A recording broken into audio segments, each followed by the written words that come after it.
How did it work, chat? Sony versus Xbox. Is journalism biased? Yep. Xbox Game Pass gets bigger with Meta partnership. Let's go.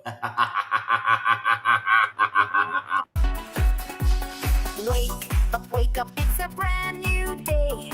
Crazy Lou's here, got something to say. Good morning, gamers, rise and shine. It's time to play, let's have a good time. Morning, gaming community. With Crazy Lou, it's a world of unity. Upbeat and lively, we're feeling so free. In the world of games, we're just meant to be. Grab us from the iron, eat up, scene. Crazy Lou is ready, it's a gaming scene. Fermie's trading through the word skin. All recent gaming gold, rates and pay top mean. Good morning, coming moving. It's a world of unity. Upbeat and lively, we're feeling so free. Initiating launch sequence.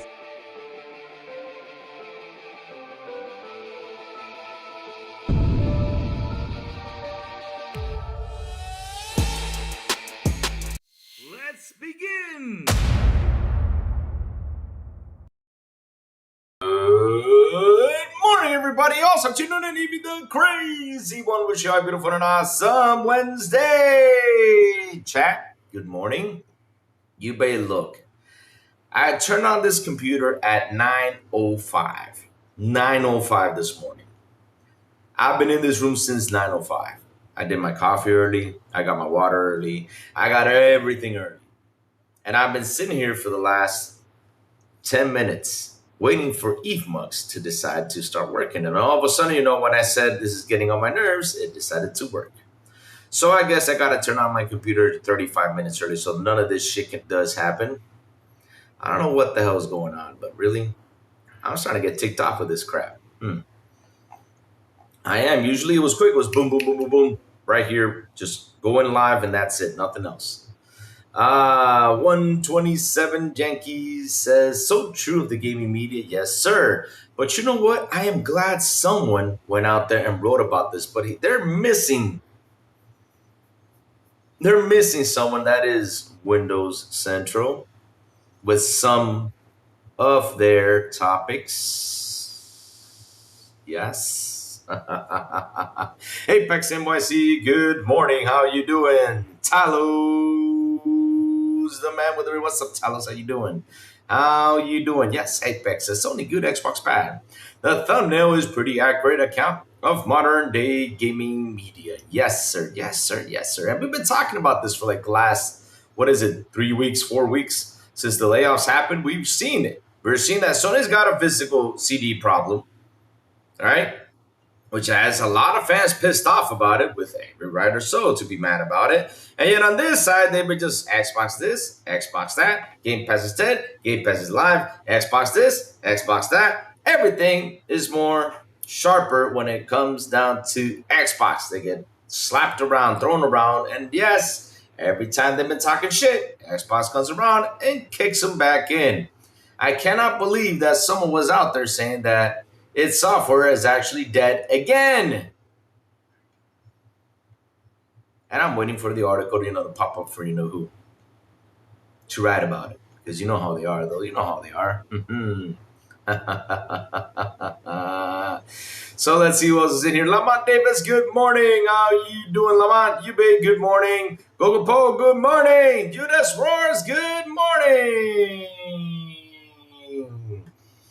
What's the gossip, Judas? He says, Web Dave is worse than Dirt and Rand is the king. They start the music at the schedule start and plays it for 30 minutes minimum. Oh, so now you want me to play some music? Okay, sweet. Apex NYC, if Lou was any later, I'd get pregnant. No! Michael Axe, good morning. Kelly Williams, good morning.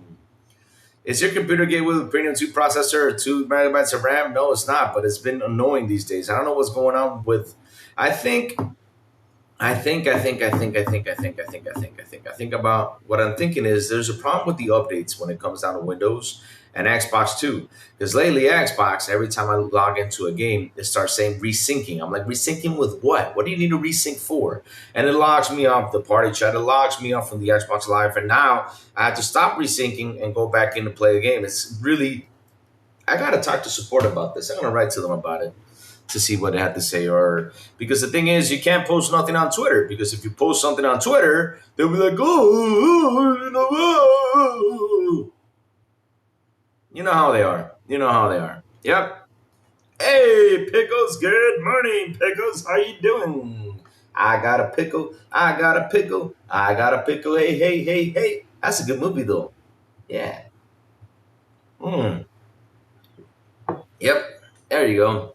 Sony's ironic PlayStation this decision upends gamer conventions and threatens a 7 billion resale market in 2013. True or false?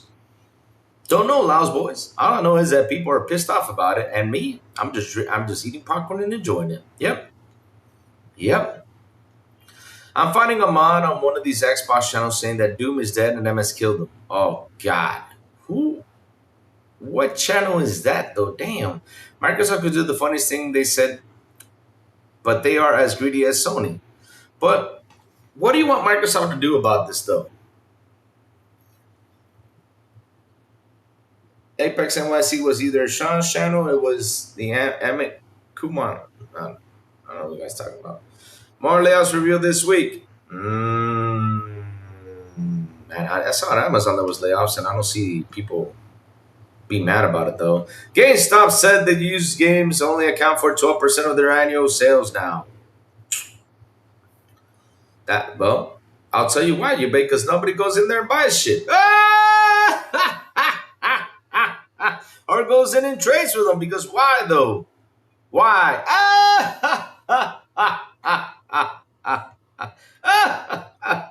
Louis made it funny though. I honestly did not do gaming news much for the last month. Most of it I get is from Louis. Go. I try to bring the positive in with the news though, but it's been a tough month. A tough month. What I mean is that a lot of bullshit is happening out there. BS over here, BS over there, and seriously, I feel like we've been going in a merry-go-round. I'm not kidding. This has been a major merry-go-round. No joke. GameFly agreed with Sony even if it kills their business model. Oh. I don't know about GameFly though. GameFly's got something weird going on in there, because there's only two people that I know of that rent in GameFly. Two. I don't know anyone else. Gamer rumors Xbox probably paid more than Stalker 2's entire budget for Xbox exclusivity. Yeah, I read that. I saw that too. Yeah. So sometimes go to IGN and social media when I want to fight some ponies. Ever since the Xbox reset layouts, I knew it would be a circus of overreaction and hate as usual. Yep. And the sad part about this is hate from everyone. I've not seen any media site go out there and be like, oh, yeah, say, go. Nothing. All I've seen them is boom, boom, boom, boom, boom, boom, boom. Xbox bad, PlayStation good. Xbox bad, PlayStation good. Oh, let's go ahead and say this. Sony and this thing, well, they sit down, they put on their little fancy shirts and they sit down and talk, and they'll be like, the thing is that physical sales has gone down way too much. And Sony, yeah, they're right for leaving it. I love how you guys protect Sony, huh? You guys really love protecting Sony, huh? Okay, back to this. All right, so yeah. So let's go. eBay, if you like dumb pony podcast Crossfire and have next gen 87 AKs, there will be good for you. Laugh out loud. I love Stalker 2, but the PS ain't done shit for them. Oh shit. Damn.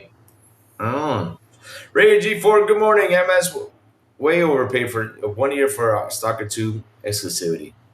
To be honest though, here's the thing though. Like, no matter what they say out there about this news, and I find it wrong. I find it wrong that they're tackling this, because to be honest, it was well paid. Why does Louis said it was well paid? I mean, yo, they helped them pretty much with the money to move the studio to finish up the game. What company does that though? And to be honest though, right then and there, I don't care what media says. I don't care what they drop in. They say, oh, they overpaid, they did this. Hey, yo, they delivered the game, which was something that probably was not gonna be delivered because of the situation that we're in. That would have been shut down. It would have been hard, but MS pretty much helped them out to try to deliver that game. At least I got to give them props for that, though. I do. I mean, those guys were in a tough time, and MS was there to help them out, which they got the game for at least a year. Because before it was like for like a month or two or three. They got at least for a year, though. So yeah, I'm just speaking the truth, though. I'm speaking the truth. Microsoft, MS should have bought the game studios or the right of the game rights instead. Yeah, I agree with you. I mean, if we're gonna go, no, if we're gonna go to something like this, even deep though. But to be honest, though, the to be honest though, just seeing them help them out was good enough for me. And those guys were going through hell. I mean, we got to be honest about it. They were going through hell, and that was a good help. And now media wants to tackle this down, like saying, "Oh, they overspent." For me, I see it like they help these guys out to deliver the game, though. It sucks you guys are acting like, oh, they overspent on this and trying to make it sound bad. But to be honest, though, they helped out a studio get out of a situation they were in to deliver the game. That's pretty sweet. And even though the game came out the way it did, right, I enjoyed it. It was broken, yeah, but I enjoyed it though. I seriously did. I had fun, and I can't wait to replay that game later on down the road, which I will because I loved it so much. I want to replay it again.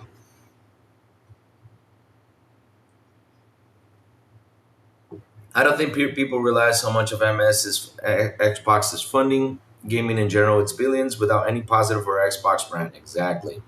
That one used to see it for Tomb Raider deal cost MS over 100 million, and the time GTA 4 associated was cost 400 million. Yep. They do it to keep people happy, but those days are fucking over with Asha.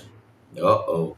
Uh oh. So chat, let's start the show because right here all we've been doing is just talking and having some fun conversation. But yes, I see people hopping in and talking about stuff, and I want to start with this, and then I'm going to move up to the most important article, which is a long one, and we're going to tackle it down. Let's go through this real quick. Check this out. So, chat. Good. Let's see if this pops up in the. Yes, it is popping up. Thank you, Lord. Thank you, Lord. It's popping up. It's popping up. Thank you, thank you, thank you, thank you. Oh man, here we go. So y'all remember this article? We talked about it, right? Let me put it right here, my friends. I'm gonna drop it in here, and then I'm gonna switch screen share. All right. Yep. You gotta love that face. Ah! I'm tired of all the bad news. Ah! Gotta love that face though. Or the bad news is driving me crazy though. Basically, yeah. So let's get into this, baby. Yes. All right, here we go. So good old Matt Piscatella comes in with rounds. Yep, they did not like Matt Piscatella's answer. I did love it. Why did I love it? Because 100% right, chat. He's right for what he's saying right here. But you know how it is. It says here, good balance takes here. To me, the data suggests Game Pass negative impact on sales is overestimated and overblown by many, much as was the case for both piracy and games and used games before it.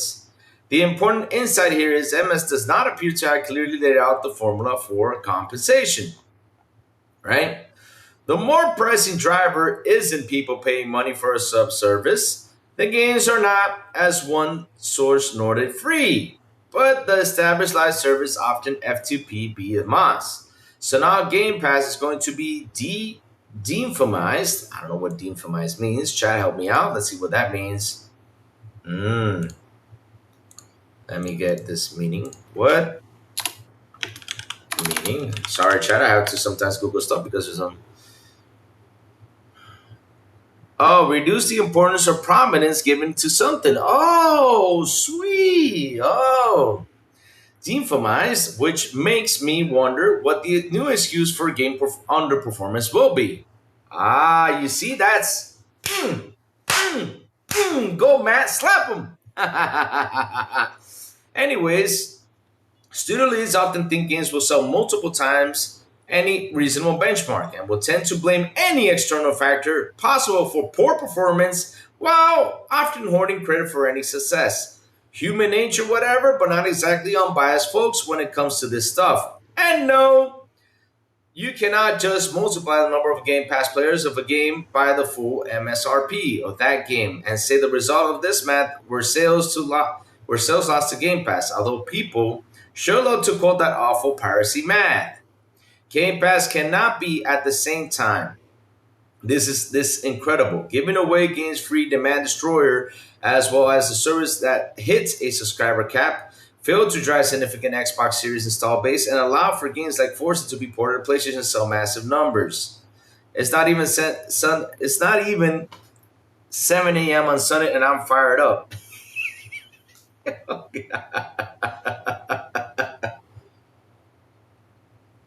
Mm. Ah. But I love his response though.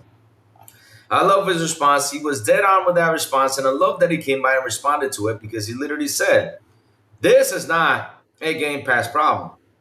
This is a game that did not perform well," because he literally says it right here, loud and clear, right? So now Game Pass is going to be de-emphasized, which makes me wonder if the new excuse for game underperformance will be shit. So is Game Pass fault your games did not sell? That's the problem. Yeah, Chad, that's the problem. That's what he's trying to say right here. And another thing is that if they do, the whole discussion about removing games from Game Pass versus day one games, if they remove games from Game Pass, it will be pretty much greed than health. I was talking to Plume about this, and that's something that Plume said. That's what basically understood from all this messaging right here. Piscatella is cool. He gets MS and Xbox. He has a good understanding of the business and gets why MS does what it does. Yeah, I think that's the only one who's been talking positive about stuff when it comes down to Xbox, though.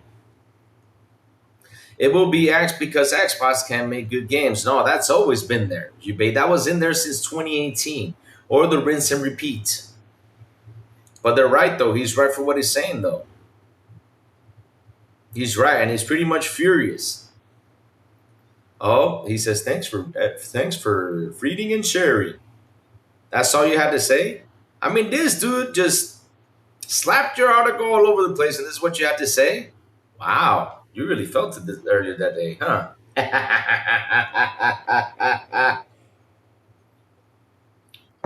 You cannot just multiply the number of Game Pass players of a game by the full MSRP of that game and say that the result of this math were sales lost to Game Pass, although people sure love to quote that awful piracy math. Oh, God, I love how he came by and just slapped all of them. Oh, Lord. Oh, man, good stuff, chat, good stuff. I wanted to share that with you guys because really there's people out there who are pissed off about the whole conversation about Game Pass. I'm one of them, too. I'm pissed off about it because, seriously, why is that a topic?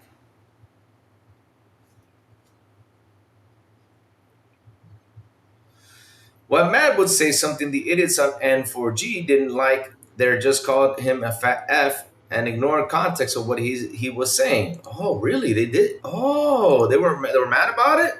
Well, that's their problem. That's their problem. Oh, no worries, Google Pope. We're going to head there. Google Pope. We're going to head to that topic of conversation. Because lately, that's what's been going on. It's been doom and gloom on every media site out there. Look at the dude that just left the Xbox. Now they're out there saying, this guy left Xbox. It's dead again. No, the Xbox is dead again. Bro, the dude got offered millions of dollars, man, to leave. If he did not take that job, that would have been done. Shit. Come on, man.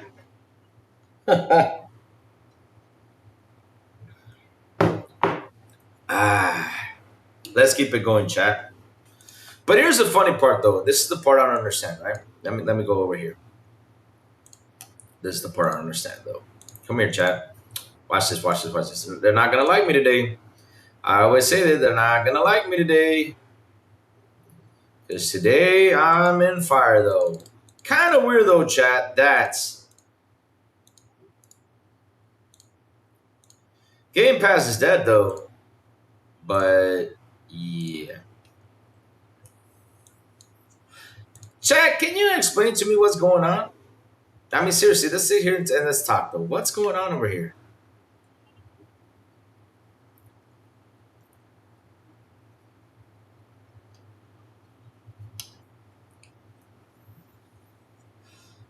Tum Tums, is that all you have to say though? Hear you? That's it? You got nothing else to say, man? The next time you drop here and say hear you, I'm just gonna block you, man. Unless if you become part of the conversation or something, I'm just gonna block you, my friend. No joke. I'm being serious though, because that's all you've been saying every time you drop it and say hear you. I mean, tell PlayStation to hear you though for your damn physical games.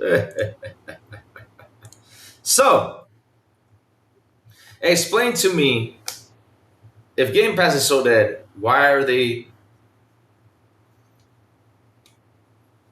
going out there and putting this? Xbox have made up more ways to enjoy Xbox Game Pass. Why? I mean, I'm being serious though. Why? Why is this still in the topic of conversation? Especially if that's happening. Oh, he's in here. He's in here. Hey, TJ, good morning, my friend. How are you?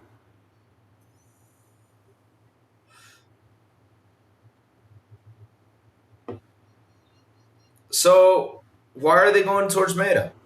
If they want Game Pass to be gone, if they want Game Pass to disappear, if they want the day one games to go away. You know what I'm trying to see though, Chad? You know what I'm trying to get to? I think they're trying to promote Game Pass to bring more people over here to the service. Because this is what you promote. This is what you call a promotion. This is how you promote something. Even though, right? They were saying out there, hey, this is dead. This is not going to work, blah, blah, blah. But now they're trying to promote the service to get people to jump onto it anywhere else. I mean, shit, if this thing was dead, they wouldn't go out there and make a partnership with Meta, for fuck's sakes. So, let's read about it. For years and years and years and years and years, Xbox and Meta had teamed up to make it easier to play games you love across more devices. Today, we're building on what new benefit connected to the Meta Horizon subscription, giving you another way to discover and play with Game Pass alongside this existing access to Xbox and Game Pass on Meta Quest devices. Meta Horizon Plus adds Xbox Game Pass. Sweet. Starting today, eligible Meta Horizon Plus subscribers now get a starter edition of Xbox Game Pass where available, offering access to 50 plus games, 10 hours of cloud gaming each month, and rewards for playing. Sweet. The Starter Edition Game Pass library is packed with titles ranging from AAA hits to indie favorites, including post-apocalyptic open world Fallout 4 and Fallout 76 from Bethesda Softworks, Ghost Town Games, chaotic cooperative cooking game Overcooked 2, one of the best games ever made, no joke. Obsidian's entertainment survival game Grounded, where shrunken kids explore an oversized backyard. The brutal multiplayer zombie title DayZ. It's not brutal, it's easy. From Bohemia Entertainment, but it's a pretty good game. Co-cooperative first-person shooter Deep Rock Galactic, which you form a band of dwarven space miners in Truck Simulator Snow Runner, which challenge you to drive powerful machines and across extreme environments. Meta has all the details on how Xbox Game Pass is now included with a Meta Plus subscription. You can read here, a Meta Plus Horizon subscription is available for $60 per year or $8 per month. Yep. If you're eligible for Meta Horizon Plus subscribers supported region, you can start exploring the starter edition of Xbox Game Pass today and find your game to play. We look forward to hearing what you think. Sweet. Sweet, sweet, sweet, sweet, sweet. So yeah, explain that to me though. How is Game Pass dead? Right? And yet they are promoting Game Pass over here. I'm trying to understand that though. Trying to understand that though.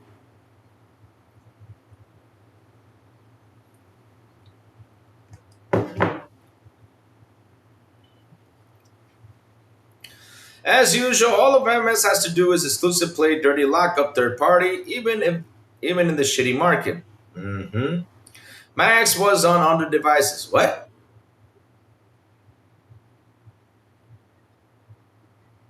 Whoa.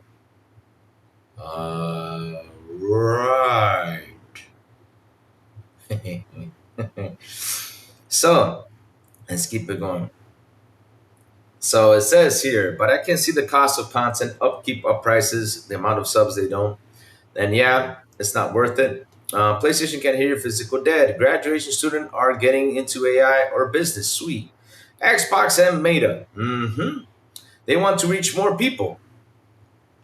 That's why they're putting it over there, Ralph Taylor. And if they wanted Game Pass to disappear, because remember the subject we had on Monday, though, and I'm just letting people talk because at the end of the day, people have their own opinions, and I got no problem with people's opinions. They want, yeah, maybe day one games should go. I don't know why they're convinced with that or they don't want it to go or not, but at the end of the day, though, I was telling this is the truth though. What works? What is alive though? And what really works for Xbox, and that's been the topic of conversation for the last 7 years, that is Xbox Game Pass. Love it or hate it, it's been the topic. And that's been actually the most positive thing. Now that these guys don't support it, is because they got ego problems. Seriously. If they are true gamers like we all are, because I've been a gamer since the dawn of time, and I even said the story. If I was a kid and had this, oh my God, this would have been amazing as a kid because the more as you grow as an adult, the less time you had to play games. But you as a kid, you had a lot of time though. Shoot. You want to know, Chad, the only time when I felt like I was back in my kid days was when COVID hit. When COVID hit, we had to stay at home. And yeah, when I got home though, all I did was play video games. I said, boom, boom, jump in there, got some exercise in, and spent the whole afternoon playing video games. I even caught up to my backlog. I had all the time in the world. Shoot. That was the only time I felt like a kid because I didn't have anything else to do.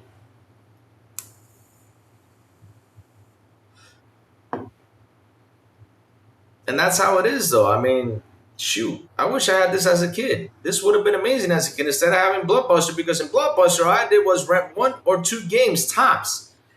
That's all I could do, just rent 1 or 2 games top, and that was the game for me for the weekend. Over here, I got this game for any time I want to drop in until it gets out of the subscription service, but it's there. And if I want to keep it, I go ahead and buy it for a good price. Ah, my God. Like I said, they don't understand how this works because they don't want to. Because it's so easy. It's so easy to understand this, and it's so great that we have a service like Game Pass. Did you pre-order Halo Evolve, Louis? Hell no. I'm not ordering shit. I'm playing Assassin's Creed, which I bought with Microsoft points. Thank you, Microsoft points. They're pretty sweet. I bought the Assassin's Creed game. That's what Louis bought. Assassin's Creed. Black Flag. And I'm playing it, and I'm enjoying it. I told you guys that after I finished, what was the last game I was playing? I forgot. What was the last game I was playing? Oh, the Doom the Dark Ages DLC. I was going to jump into Assassin's Creed Black Flag, and that's what I did, though. I'm almost done with the game, though. Almost done. Yep. So, like I said, if this is so dead, why are they promoting it? Because, look, they got to have something, because people are saying they're going to take away day one games.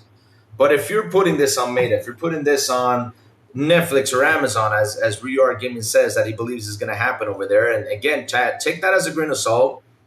Let's wait till that happens, though, because it's been rumored around quite a bit.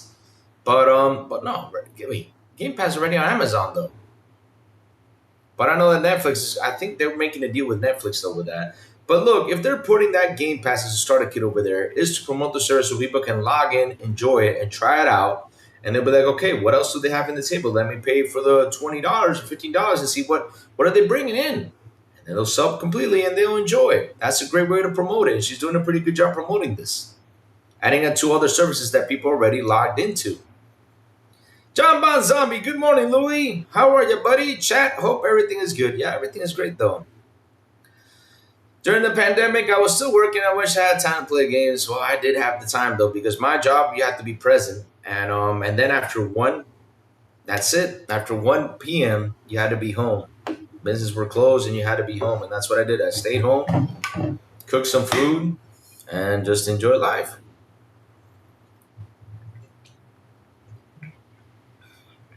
In 2026, if you want to date a girl, you have to pre-order her. Damn. I was busy as fuck with work during this scandemic. It wasn't scammy though. Maybe people got sick, man. They did. So let's jump in here.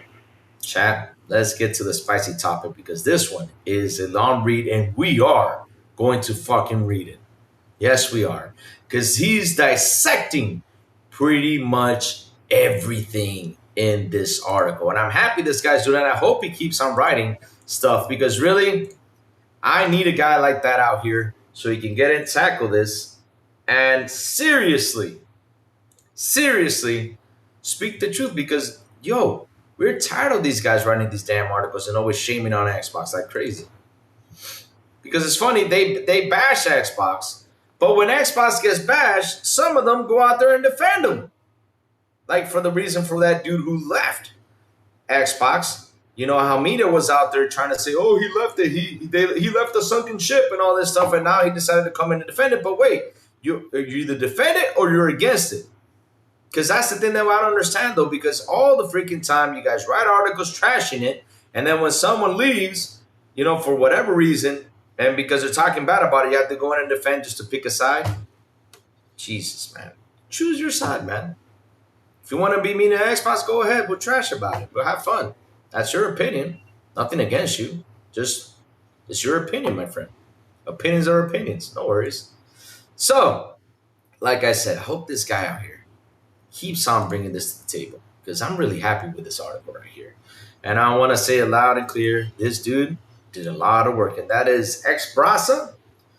Bro, I am happy you wrote this article and set the double standard in video game journalism.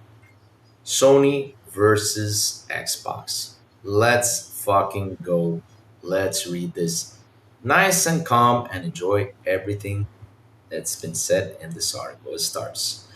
For quite some time now, I have been observing a fairly evident double standard in specialized video game journalism. When it comes to Sony PlayStation, the tone tends to be more understanding, enthusiastic, and or even protective. How many times have I said this here, chat?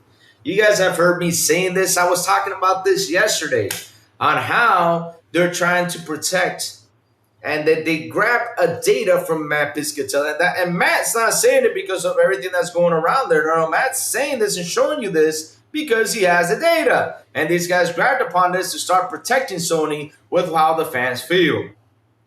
And that's what I was laughing though. They're literally telling the fans, look, this is the data, this is true. Physical games are not selling. F you. Sony's right for doing this. Oh. In contrast, when the news involves Microsoft Xbox, the narrative shifts significantly, becoming more critical, harsher, and in many cases more dramatic. Yes, it becomes a telenovela. I just should hire Fabio in there to do the soap opera thing. Yeah, you should hire Fabio. No joke. This is not an isolated issue. It is a consistent pattern across major outlets, both international and local. Thank you. These are some of the media sites houses I know and follow closely. Uh-oh. International, IGN, Digital Foundry, Polygon, Kotaku, Eurogamer, and Jeff Keighley Game Awards. Oh, if you follow Windows Central, ooh. Oh man, there's sometimes with Windows Central I get so aggravated. Every time I read the article, they talk about something positive. They start adding the whole layout situation, everything that happens. I'm like, what does this have to do with this? And man, chat, oh, there was an article I skipped because Joey jumped in on Monday. I gotta get that one so you see what I mean though. Brazilian flow games. Spanish below are some clear examples of how double standard plays out. Uh-oh, they're not going to like this article. This article already has got 638K views. Sweet. 210 hearts, 34 reposts. Let me repost this. I forgot to repost this. I'm reposting it. And a couple comments, but it's cool. So, let's begin. Digital Foundry.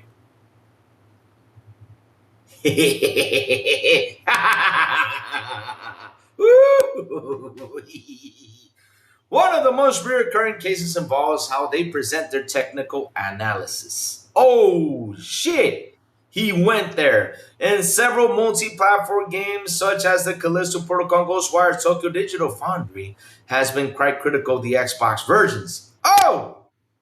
Going as far as describing them as a big disappointment and recommending that players avoid certain graphic modes due to serious performance issues. Meanwhile, the PS5 versions tend to receive more favorable treatment or are directly highlighted as superior in the same comparisons. So the PS5 has more superior hardware than the Xbox. Really? Woo. Let's keep it going. Oh, there's Yube's best friend right there. Yube, there's your best friend. IGN. One of the clearest contrasts can be seen by comparing two major releases from each platform. Starfield, Xbox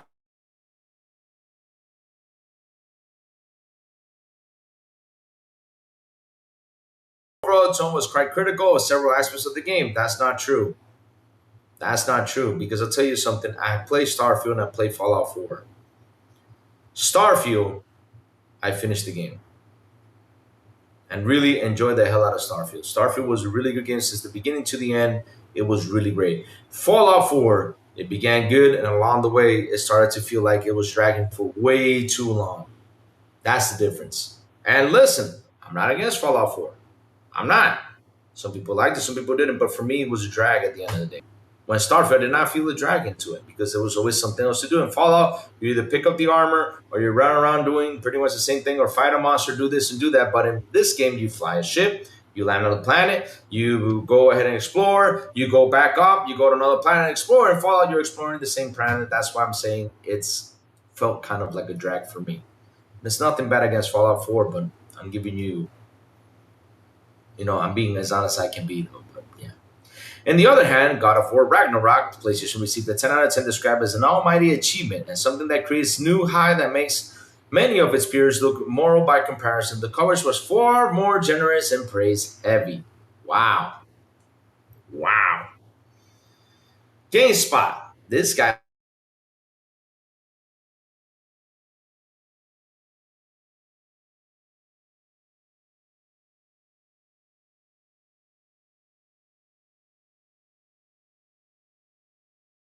of their service, Game Pass, has always worked with the rotation system. New titles are added on a regular basis, while others are removed after a certain period. This is not due, nor is it some sudden change in its strategy. It's how the subscription has operated for years. However, when GameSpot and some other outlets cover these removals, they tend to them in an alarmist way, as if Xbox is now taking games away from players in some unfair manner. The same exact rotation exists in other subscription services, but the tone and level of concern seem to increase significantly when the platform in question is Xbox. It's almost as the rules of the new subscription service work only become controversial when Microsoft is involved. Thank you. Thank you. Thank you. Thank you. So let's see what chat's saying. I have a huge physical backlog, but I'm glad I'm retiring early next year. Sweet. Going mess pro American backlog. Another file coming. I don't know what you mean by that though. Parties are coming up short, Louis. No, start buying old game discs. The price is already skyrocketing. Thank you, Megan Target. What's up? Welcome to the show. Yes, Megan, I've been buying discs little by little. I buy the games that I like though, because I want to like when I'm finished with this wall back here, because I'm waiting for something that's supposed to come that my father gave them to me. And I'm gonna start hanging up more stuff and hanging out, discs, stuff like that. I want to hang up on the wall, stuff like Jason Voorhees collector's cassette that I have right here, from Friday the 13th, the game of Nintendo. And yes, I'm just buying. I'm buying little by little, just little by little buying the stuff that I like as a physical and just putting it right there. I want to get that sweet. There's a Doom one that I want to get that has a red disc in it. I want to get that and put it on the wall, though. I'm waiting for that, though. Illuminati 420. What's up, Illuminati? Between Echo Chambers Midnight Edition is on free Epic Games this week. Uh-oh. Go to Epic, guys. Get it for free. And yes, Epic will take it away soon. This is a problem because Epic is in trouble. They're taking away games. Yeah, they are. Louis, Game Pass should be reformulated to release major first-party titles up to 6 months after instead of day one, which would promote day one sales upfront, and Game Pass players won't have to wait too long. Illuminati then comes to question, though, and I asked that same question to Joey, and here comes Louis with the same question to you. What if people don't buy it?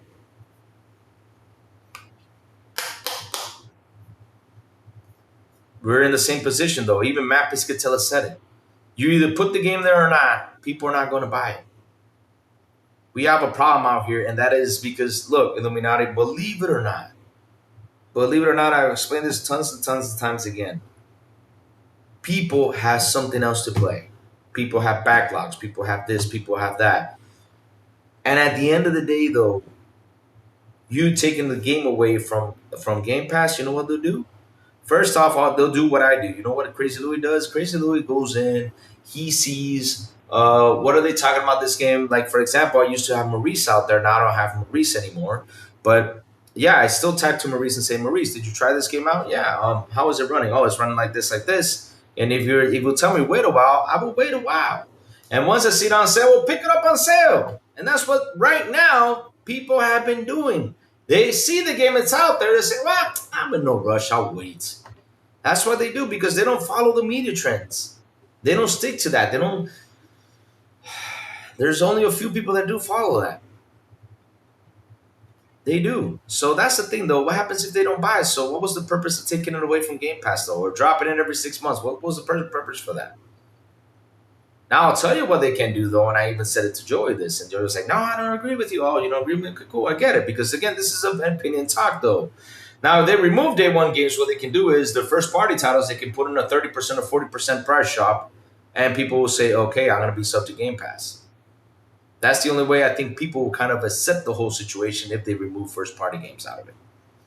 But, I don't believe they're going to do that for now because for what I'm seeing is they're trying to promote more of the service into other systems. And they're trying to attract the person to come into the service because, again, that is the most positive thing Xbox has right now. I'm not kidding you. It's not by going back to exclusives. Of course, that will add a little positive. But the problem is they go back to exclusives. Where are their consoles at?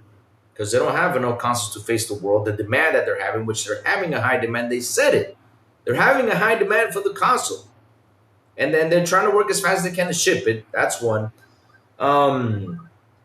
And that's their biggest problem when it comes down to exclusives, though. So what can they do out of all this? Promote the service and try to get people to come to the service because that's where the money actually is. And number three, though, like I said, okay, that the console's right here. Number three is how expensive the damn console is. Nobody's going to go out there and say, damn, I'm going to spend $800 on this thing. Like I even tell the chat this, and I love Xbox to death, and I even tell the chat this with all my heart. Buy it used. Don't get it new. It's too expensive because it's 5-year-old tech. It's 5-year-old tech. It's insane. Right now, we got to chill out and just let things roll. So it was Modern Starfield. I rate very high for high.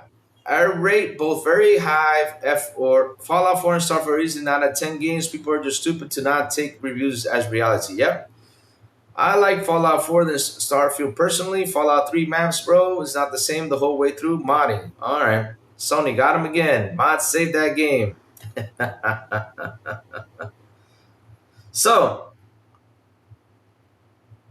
let's keep it going. Bro boy, good morning. Bro boy, I love this article. Just reading this article I'm having so much fun. So, let's keep it going. That was GameSpot. Polygon. Polygon has been one of the outlets that has most consistently criticized Xbox direction in recent years. The article often focused on the platform's structural problems and the difficulties with Game Pass. A clear example of the coverage of Xbox losing millions of Game Pass subscribers after price increases, which was presented notably with a notably critical tone. In contrast, when Sony makes controversial decisions such as pushing toward a more digital-only future, Polygon tends to take a much softer, more analytical approach. In the article titled "PlayStation's All Digital Pivot Isn't the End of an Era, It's Part of a Trend." They frame Sony's strategy as normal industry shift rather than something negative. Yep! The difference in tone is quite noticeable depending on which company is being discussed. Wow. Xbox lost millions of gamers after price tag and now want them back. PlayStation's All Digital Pivot is in the end of an era, is part of a trend. Wow. Wow. Xbox trying to buy back its audience, PlayStation successfully training theirs to accept less. Wow. That is so true. Kotaku. Yes.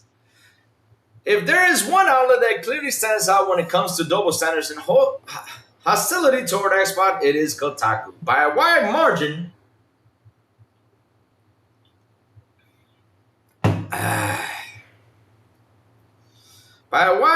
it is the most consistently critically toward Microsoft and Xbox, whether the topic is Game Pass layout strategy or the lack of major exclusives. The articles are often harsh and almost always negative when covering Xbox related. Oh, he forgot Christopher Dring and Eurogamer and all them dudes. Oh, I think they're in there though. However, when Sony makes controversial decisions, such as announcing more live service games at a time when players are clearly tired of them, Kotaku tends to soften the criticism considerably.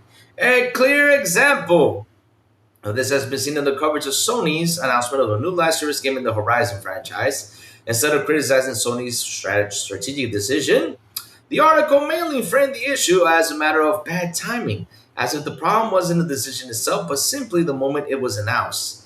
This contrast is quite noticeable with Xbox. Everything is portrayed as a structural failure, while the Sony controversial moves are often reduced unfortunate timing or bad luck. This feels gross. I think this was the thing that made them do this article, though. Sony's new live service game is coming at the worst possible time. Aww.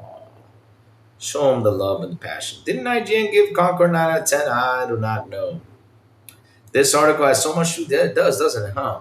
Shout out to the 46 people here on the show. If you're new to the channel, please hit the like button. Please hit the subscribe and also hit that bell. Oh, yes, Eurogamer. Thank you. Get in there. Yes. Eurogamer. That's a Euro. I'm sorry about that. Eurogamer is generally considered one of the most analytical outlets, but even here, a noticeable double standard appears when comparing how they cover Xbox and Sony. When Xbox raised the price on Game Pass in late 2025, Eurogamer published several articles that were quite critical. They highlighted the significant loss of millions of subscribers, questioned the strategy, and framed the price hike as problematic decision that damaged the service perception. In contrast, I love this, and this is so true. So when Sony has raised prices of PlayStation Plus and PS5 console multiple times, the coverage has been much softer. These increases are usually explained with the phrases such as due to ongoing market conditions or a challenging economic landscape, presented the decision as a necessary and logical step rather than something worth strong criticism. The difference is clear.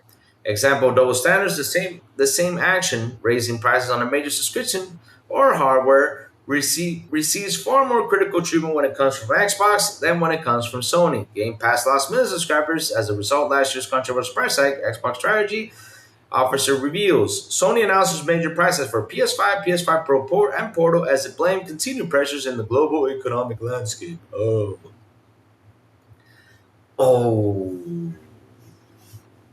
he got there. This is so good. The Game Awards, Jeff Keighley.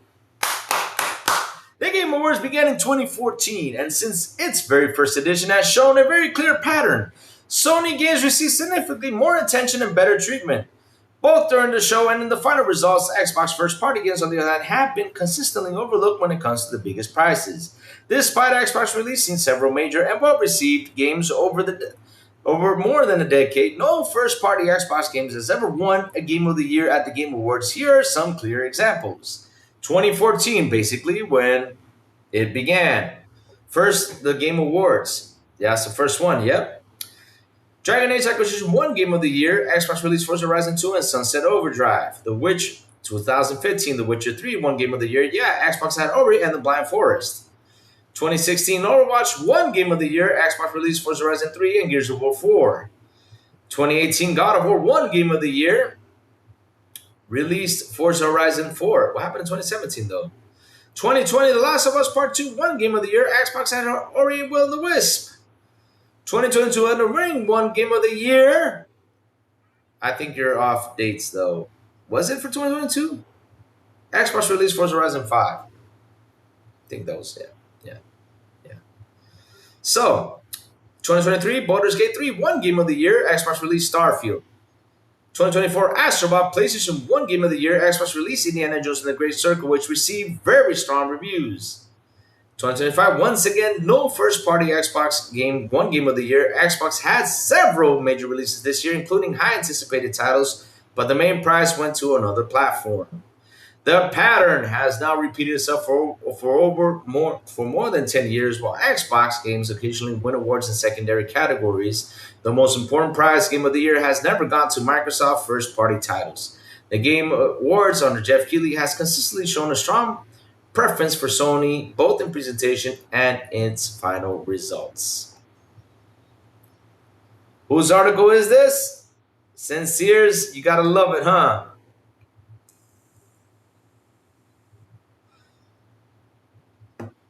What a hit piece about hit piece makers. Wow. Who's is it? It's in the description down below. I gotta shout out this dude. His name is, let me go up there. X Brasa. He wrote an article right here on Twitter that says the double standard in video game journalism, Sony versus Xbox. And I'm loving every minute of it because we've been calling this out for quite some time. I've been talking about it for the last 2 or 3 weeks, and I saw this. I said, I got to jump into this article. Thank you, bro boy. Put in the Discord for sinceres. Spanish media 3D Juegos. Oh, I know those guys so much, guys. I know those guys. And all they do is talk a lot of shit. Out of all things, the Spanish media is not, it's not even, look, I'm being serious though. They're not even nice to Xbox at all. They're not. They suck. They really do. And I don't even use them because for what? All they do is literally throw shit at us, and they lie a lot because they're really late on the information. Within Spanish media, 3D Juegos is probably the clearest example of double standards between Sony and Xbox. I put this, hey Plume, what's up? How are you doing, bro? I put this today on the XBI chat so you can grab it and talk about it tomorrow morning about the double standards, though. This is a sweet article, though. When the news involves PlayStation, the tone is usually much more neutral or even understanding. However, when the story is about Xbox, the language becomes significantly more dramatic and negative. That is really true. A very clear example is seen how they cover layoffs at both companies. When Xbox announces major cuts, 3D Juegos uses headlines like, Xbox is preparing its third major round of layoffs. Studios are trying to escape before the massacre. On the other hand, when Sony carries layoffs out of Bungie, the tone is noticeably softer. PlayStation confirms the worst suspicions and announces wave of layoffs at Bungie, simply referring to it as reorganization and a reduction in staff. In short, Spain is Sonylandia. And so is Dominican Republic. Thank you for that. 3D Juegos, at a lesser extent, Vandal and Hobby Consolas tends to normally be more understanding and less critical when the news affects Sony than when it affects Xbox. Yep, there it is. No one is safe. PlayStation confirms the worst suspicions and announces wave of layoffs at Bungie. Some layoffs, very different framing. When it's Xbox, we will call it a massacre, and studios are trying to escape before the bloodbath. When it's Sony, it's just reorganization and reduction. Double standards at its finest. Flow Games Brazil. I don't speak Portuguese. Yeah. Flow Games is one of the clearest examples of how media outlets have turned constant attacks on Xbox into part of the content and identity. This is not just a bias in favor of Sony, but an active systematic hostility towards Xbox and its games. Their channel regularly publishes negative content about the brand, Using sensationalist headlines focused on crisis problems and failures, these videos often perform well in terms of views. They're using this is what we call the Dreamcast method. This is the Dreamcast method because this is how a Dreamcast guy works. He posts a lot of negative stuff and he goes out there and destroys Xbox because that's the thing that gets clicks. That's what it is. And the funny thing is, he has an Xbox controller, so I guess he plays Xbox games. The tone is not of analysis or constructive criticism, but rather one of constant disdain. So much so that the Brazilian Xbox fan had questioned why the company itself continues to invite and send products to people who clearly dislike both of the brands and its games. I say the same damn thing over here. Why do you guys keep sending these games to these dudes? Xbox, I'm not asking to send me games because seriously, I don't want to have that what's that called, that weight on my back, because then I would have to play the game, probably review it, and with my timing and everything, it sucks, and that's why I have not done like review codes or anything like that. Like going in, let me get some, no, nothing like that.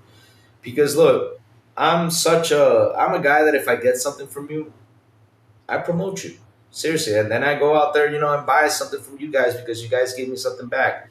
I'm not like those guys who just want codes for me to sit here and to review the games and be like, oh, thank you, Xbox, for giving me this code. Yay. And then after that, you gave me a code. I go in and do a video saying, well, this game sucks. Well, you're in trouble. Well, you're failing. Why are you giving codes to dudes like that? I'm being serious, though. The reason uncomfortable question, who is Xbox inviting to its events and to sending products to? It is evident that several creators and media outlets who receive these invitations not only do not support Xbox, but actively attack it on a regular basis. Full Games is a particularly striking case, and an editorial line seems more focused on discrediting Xbox than on providing biased coverage on the industry. It's like what I say though, a lot of people have this advantage. They do. I mean, these companies help them out. These companies give them stuff for them to do, and yet they go in and trash it instead of supporting, instead of showing it love. Listen, I'm not saying that even though they made a boo-boo, you shouldn't go out there and seriously fight them for it, because if you got to, you got to. You got to fight it. No joke. It's like how Sony pulled away from this media. I'm happy these guys are fighting it. Because if they like their product, go ahead and fight it because you like it. No problem. That's cool. Right? But seriously, the guys who take advantage of this, like, this is why I get so agitated, because every time I go in and read an article, it's either Windows Central, it's either anyone else, they have to throw in the negative, or they had to add Xbox in the point of conversation. And I'm going to show you this chat after I'm done with this one, because there was the show on Monday. There was an article in there that I couldn't talk about. And I was like, what does Xbox have to do with this? Oh, because you guys want them to do something back? Come on, man. When the topic of conversation is these dudes. So let's see. Flow Games is a particularly striking case in the editorial line. Okay, balance coverage of an industry. Instead of maintaining a neutral or at least professional stance, Flow Games has chosen to become one of the main voices of anti-Xbox discord in Brazil, and yet they continue to receive invitations and gifts from the company itself that reflects not a clear bias, but also a concerning lack of judgment on Xbox parts. Thank you for reading. This is a topic that has been bothering many of us for years. If you notice some double standards, feel free to share your thoughts below. See you in the next one.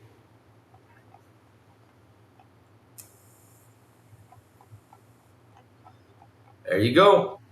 This was the article, chat. This was the article. So go ahead. I want to shout them out again. Xprasa, thank you for the article. Thank you for coming. I'm going to quote this and say it out loud. Thank you for literally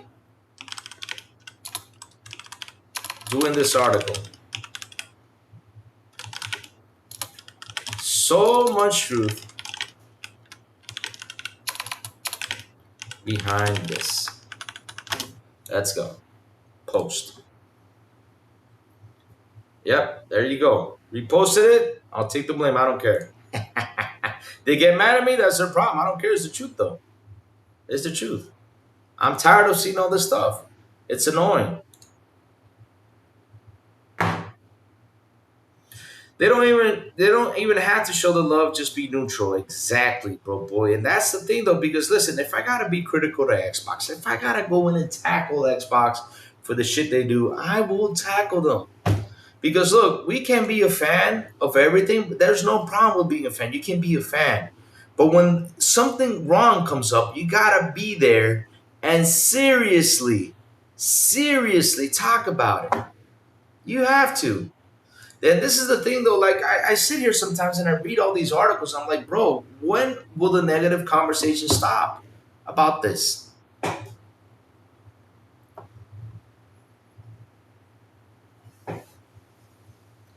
Nah, just keep using their media connections to the bigger outlets and then use to that to contrast to the Eurogamer and PC gamers and Kotaku.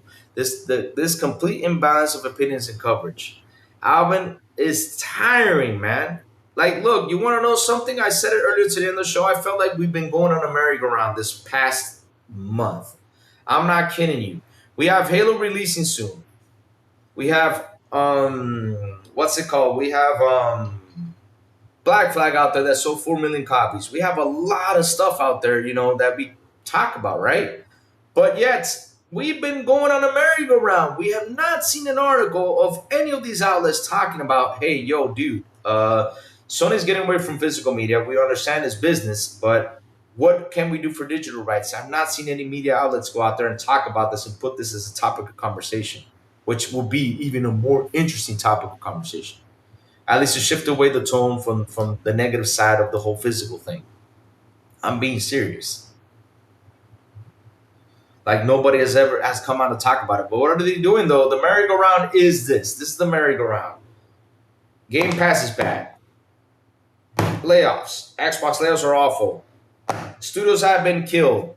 No one is making games. No one is doing this on Xbox. Xbox this, Xbox that. Another studio left the massacre. They have just disappeared. Like for example, Alpha Dogs, which was shut down 2 years ago. And yet they were able to get out of there and keep working on games. That's pretty cool. They gave them a fighting chance though.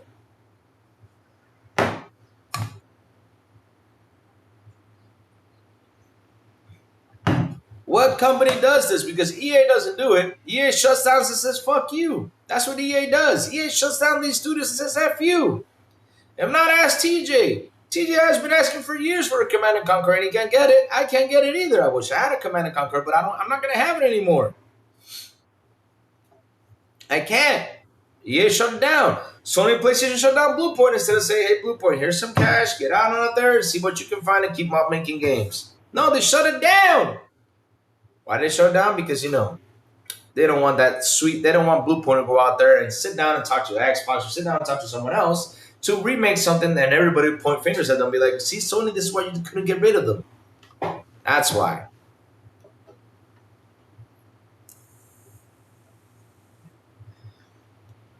But it's irritating to see that a lot of these dudes out there, these media outlets, they go to these places. They're going over there. They're sitting there. They do what they do, right? They get codes. They talk to all these major players and all this stuff. And you know what they do? They go ahead and bash them. Here, let me go get the article I was talking about. Let me go grab that real quick. Check this out. This is why I get kind of irritated every time I see stuff like this, right? I see her and I scratch my head. I said, what does this have to do with this, though? Like, seriously, what does this have to do with this? So let's go to live, though. Let me go live on my channel. Let me see, though. Oh, that's not me, though. Who is this dude? Well, I'm unfiltered. Who's this dude? Oh, that is. All right, so let's go down the list, though. 8 more. Perfect. 1 day ago, 4 days ago. 4 days ago, almost 4 days ago. Let me see. Right now, we're in 3 days ago. So I got to look for one that is 3 days ago, 2 days ago, 22 hours ago.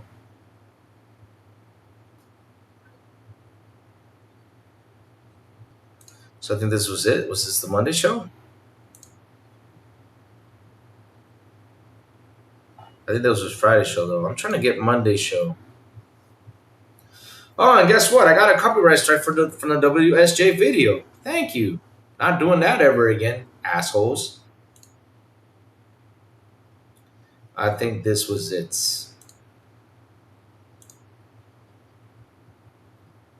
Here it is. All right, here you go. Check this out. This is the thing that irritates me, right? Look. Let's go look at this. Right, real quick before we keep on with the bashing, because man, I'm in a bashing mood today. WSJ video, yes, about the Xbox Game Pass failure. Yep, about that. So, fans clown PlayStation for killing Games Disc after the latest Trip Wolverine trailer, and Xbox should actually be paying attention.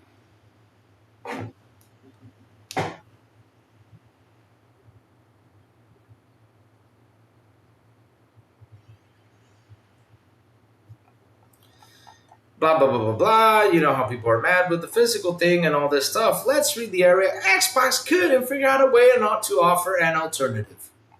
Let's read this. In recent days, it seems like Sony has gone mad with wanting to destroy physical media, with closing down the PlayStation 3 and PS digital stores, delisting 500 movies from UK consumers with no refunds, and recently making it harder and more expensive to purchase physical anime and manga via Crunchyroll.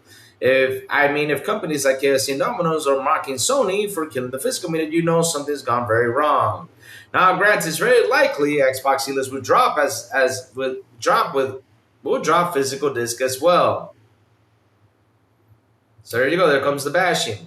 However, Microsoft is working on a special disc-to-digital program called Positron, and there's a chance that it might figure out a way to preserve disc-based games without forcing consumers to resort to piracy.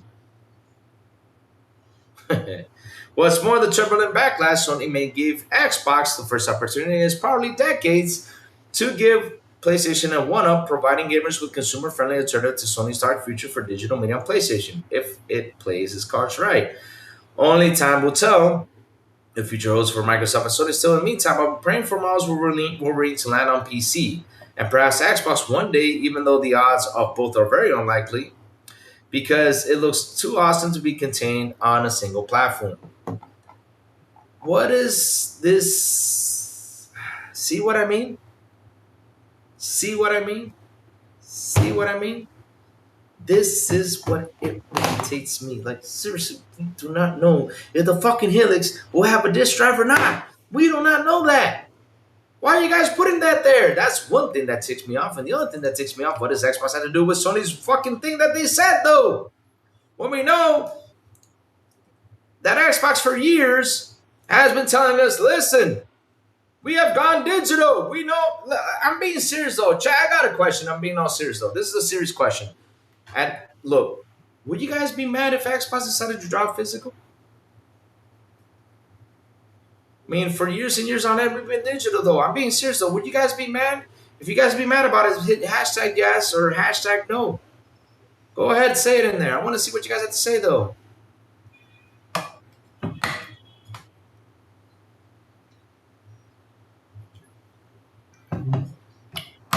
I'll tell you what a great comeback would be from this with the Xbox, though, and with all honesty. They should figure out a way for us to sell our digital stuff. It's me, the Babulas, with a $2 super chat. Check out the message from Mike Brown. I DM'd you. All right, let me go check that. Is it in Discord or on X? All right, sweet. Let me go in X. All right, thank you for that, bro. Boy, let's go in there. Twitter.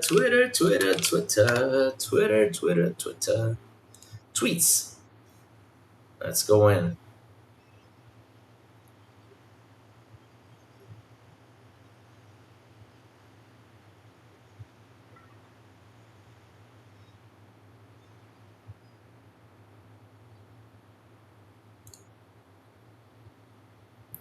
Oh, speaking of which, look at this.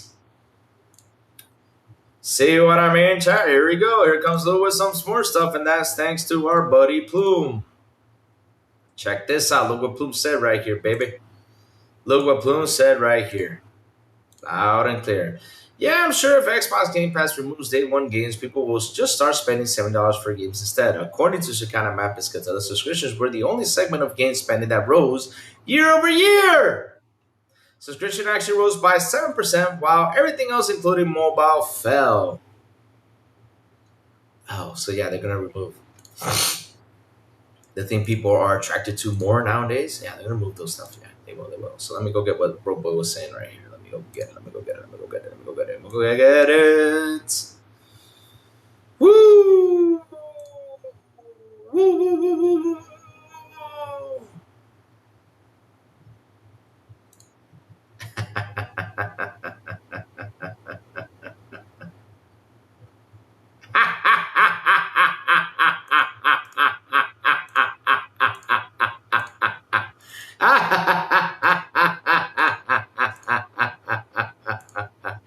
Oh, baby.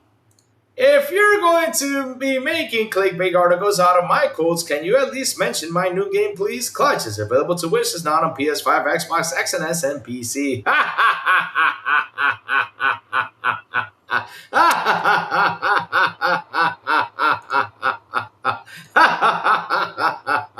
Oh, man. Wow. You just got bitch slapped again. Oh, shoot.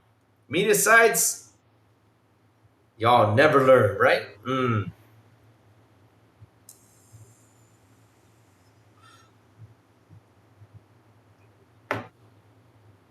Oh man, I'm being serious. I'm loving this. I'm loving that people are going out there. I love that guy. What's his name again? Let me go and shout him out again because really that guy really tackled down that article. That was a pretty sweet article though. On this ex Braza though, I'm happy he wrote this article. This was actually a really sweet article on this side. Literally, that was good because I am tired of every day. Like I said, we're in a merry-go-round. It's always the same thing. And look, listen. Here's the funny part though. We have a new CEO jump in. We know this. She's in there. We saw this. We knew this was going to happen. I'm being serious though. Like, why do you guys think this was not going to happen? It was going to happen. When a CEO jumps in, things change. She either changes the business model. She either fixes something or destroys it. That's what a CEO does. And if she sees that there's too many people working over here and there's a lot of people just sitting here doing nothing, she's going to sit there and be like, okay, we need to get people to work more instead of just sitting here doing nothing. Or listen, let's clean house. Let's do this. Let's do that. And if the business model is bad, right, they're going to have to do something in order to make it better for us. And this is why, like, for example, us, when we saw that these studios left, look how we changed our minds. So did we get angry? Did we get agitated? Did we go in with negatives? You know what they did is say, hey, look, like the most reasonable thing we saw out there was that, oh, she's gonna let go of the studios, but they're gonna be let go, they're gonna take their IPs, they're gonna do whatever they want. Sweet. Go. Just go. Get out of here. We don't want you here because what have you guys been doing for the last years and years on end? You guys have been making these games and not delivering something good, something could attract the person over here. Shoot. She came out and said something that nobody knew. 14 layers of management. That is some crazy ass shit in there. 14 layers of management for what? For nothing? Come on, guys.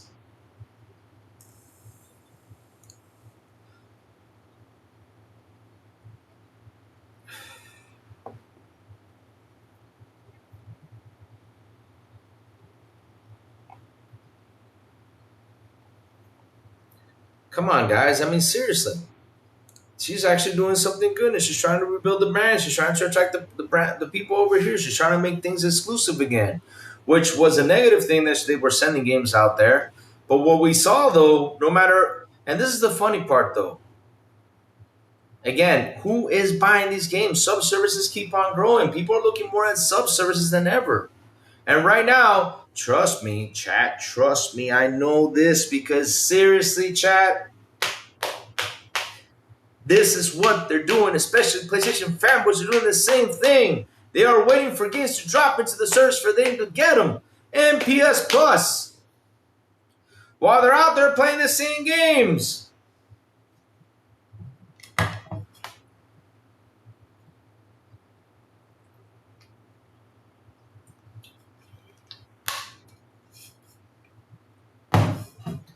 Because if people were buying these games as they say, right, as they're saying, if people were buying these games, especially on PlayStation side, which we know their exclusives are not that. Some of them are not bad. Some of them are actually pretty good though. But if they were actually buying these games, they will be on top of the list for months and months and months, and which they're not. But I mean, for months, literally almost years and years on end, and they're not. These games at least appear in the top 10 most played games for like a month or two, and then they start disappearing. For the very first time I actually saw a game that was played the most, and that was Forza Horizon 6, I was like, wow, it reached the top 10 and became number one. That's sweet. In Circana's chart thingy. Not kidding you. I was happy with it. I was like, wow, amazing. Finally, a first party game is over there on the top. Good. They have a fighting chance with that game. But us, we have learned something. No joke, like, look, Halo's coming out next week. I bought Assassin's Creed Black Flag with Microsoft points. I'm having fun. When Halo comes out, I'm going to finish Assassin's Creed Black Flag and then jump into Halo. It's in Game Pass. But if it was me, I would just wait for a sale to pick it up. I'm in no rush to play Halo, the new game. I'm not in a rush, though. A lot of us have been doing this again and again and again. Greenbush says, Ponies want Xbox Game Pass then because PS Plus isn't nowhere close to Game Pass. Yep. They want that, but here's the funny part, Greenbush. It is the same thing as Xbox Game Pass. There's no difference, my friend. The only difference is in there is how they add the games. But at the end of the day, it's a fucking service. It's a fucking service. And listen, Xbox, when it comes down to service, and you look at it, let's sit down and dissect this real quick. Xbox is service, PlayStation is service. What is the difference? Well, in Xbox, they have extra stuff. Like, for example, they have EA Play, they have Ubisoft Plus, they have the Fortnite V-Bucks that come in. They have all this stuff on Xbox, right? Okay, we get that cool stuff because we're part of the subservice. On PlayStation, it was the same thing, right? What is the difference on PlayStation? It doesn't have cloud saves as for free. You got to pay for them on PlayStation. What else you got to have on PS Plus? But when it comes to games, though, right? It's the same thing. It's the same thing. Like, what is the difference when it comes to games? So they're doing pretty much the same, though. You don't like. Look, it's funny how they go out there and say this, and I laugh every time I see it. Like, look, oh yeah, on Xbox, they're putting games day one that is horrible. So you're telling me that a year later, when they add the games over here, a year later, that is not doing the same thing. That is not cannibalizing the sales, though. Oh no, it's not because it's not a day one game. Yes, it is cannibalizing the sales because you know what people are doing? They're doing what they wanted to do with the company while they are sitting there that did not play the game. Because here's the funny part, though, they could have bought the game for throughout that year, and they didn't. They didn't buy it. It came out on PS Plus. They downloaded it and played the hell out of it. And after they played the hell out of it, they said, "Okay, we're done." So what's the difference? Because we're doing the same thing. Because every time Game Pass drops a game day one over here, you know what we're doing? We're playing the hell out of it. And after we're done, we decide to buy it or not. That's what we do. And if we like it, we'll buy it and keep it in our library. But over there on PlayStation, they download it and they keep it there for a while until PlayStation decides to remove it. But listen, they already played the game and they're not going to buy it either. So again, it's the same damn thing. The only difference is the stuff that they added to Game Pass is day one. They have cloud. They have this. They have that. They have a ton of things that that PlayStation service doesn't. I mean, even PlayStation has its own cloud thing, but it's for their old games though. For what I saw, I don't think. But yes, Shube is right. Game Pass makes PS Plus look like ass. So ponies want it gone to PG Plus because like a better deal. That is not a better deal, eBay.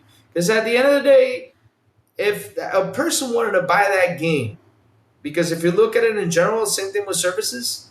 If a person wanted to buy that game, they would have bought it. But you know what they're doing? They're waiting for it to appear in the service for them to download and play it. Why? Because they got other things they're playing out there. All these free to play games, their Call of Duties and all this stuff where they just buy that one game and just wait it on out because their friends are playing this game. So again, what is the difference? It's the same damn thing. When Horizon drops in PS Plus and people download it like crazy, didn't it get cannibalized on sales? Yes, it did. 100%. Because that person before could have bought that game and they didn't.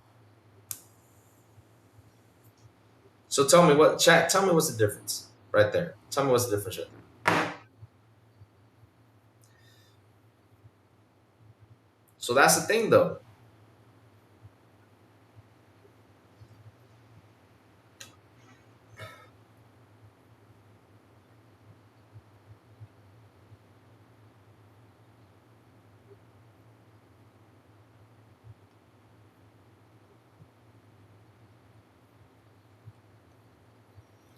But yeah, chat.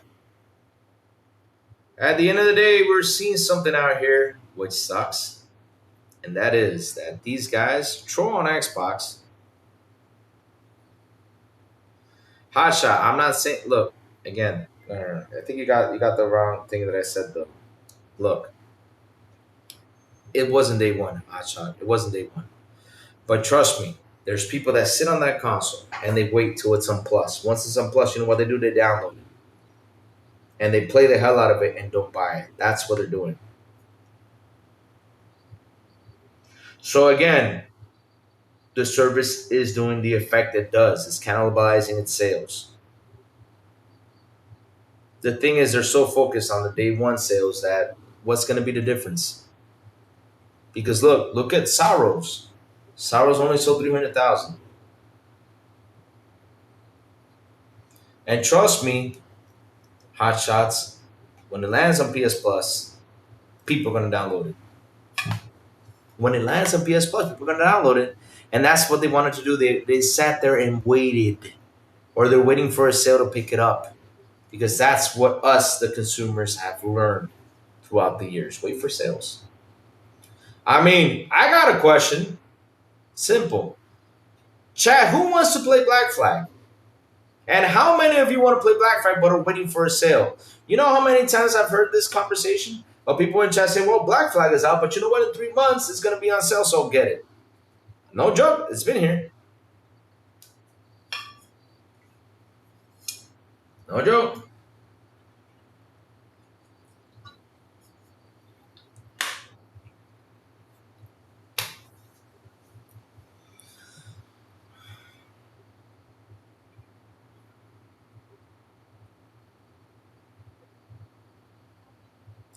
Horizon, both games sold together approximately 40 million. No, that's not true. Not both games. That's not true. That is fake, though, because Horizon has a lot of games out there, and total of all the games they sold 40 million copies. Oh, so if we're going to get into that, Halo sold almost 90 million, the franchise. Franchise sales is a different topic, though, my friend Hotshot.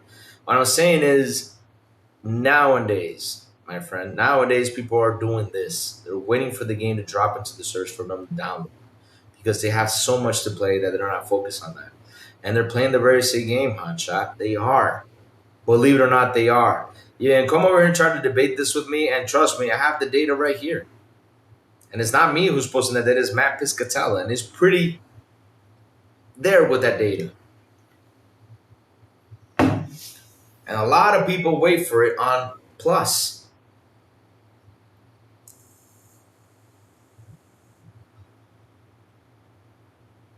Both Horizons were bundled with Sony consoles with Sony during the holidays, which boosted 10 million sales each game. That's true. YouTube franchise sold 100 million. Can't keep that going.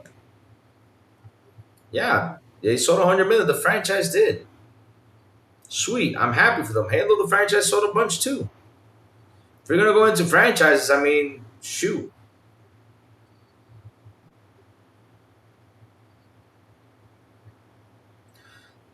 Oh. No, Sony single title sold more than Skyrim at 60 million. Exactly. They had 10 entries. Yep. If you want to talk sales, you will lose. Yeah. I mean, if we were gonna get into sales though, okay, I got a good one for you. Tell me one Sony game throughout its history, just one, not a franchise, just one that sold 30 million copies. Go. It's not there. I can tell you one from Xbox though. They're not gonna like my answer though, but I can tell you one from Xbox though. And Google just said it. I did not even have to say it. Google just said it. Google said it, not Lou. It was Google right there. I don't even have to say it. I can tell you one from Xbox though. Oh, so it could be about IP. So, oh, oh, you're not gonna like me. Oh, hot shots, you're not gonna like me today, hot shots. You're challenging me, hot shots. Don't get me there. Don't get me there, hot shots. You're challenging me. Cause check this out.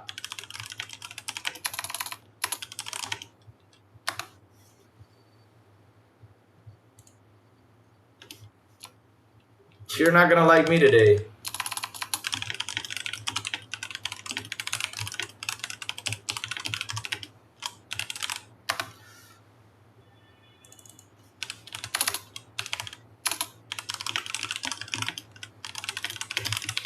You're not gonna like me.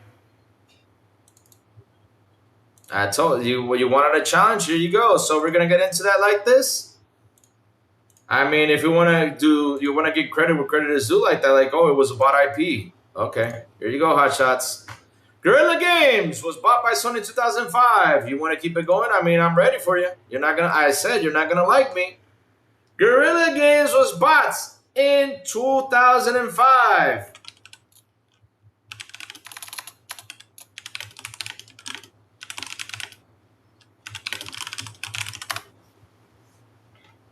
And here's the other one, though. If you want to keep it going, man, like I said, you're not going to like me today because I have the facts. Oh, what happened here? Whoops. Oh, that's not it. Oh, get back there. Oh, no. That was not what I typed in there. Shoot. Damn. Whoops. Here it is. I think it copy-pasted something else. All right, here you go. Got it. Perfect. Is it this? All right, here you go. Found it. Oh, because I typed in Naughty and it went to Naughty. Okay, there you go. Naughty Dog was bought in 2001.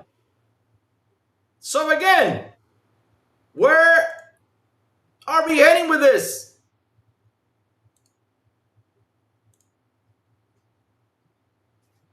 Yeah, because I typed in Naughty Dog and the search grabbed Naughty and put, you know what it put in there.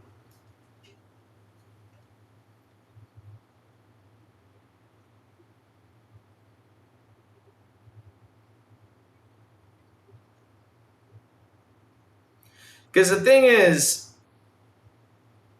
even Halo, their mascot is about IP. Oh, you think Sony didn't get their mascot like that? Oh, Crash Bandicoot. What was it? So you can come in here with all the facts in the world, but you're not gonna get me because I know pretty much my history when it comes to this. Horizon isn't a bot IP. Horizon was a bot studio.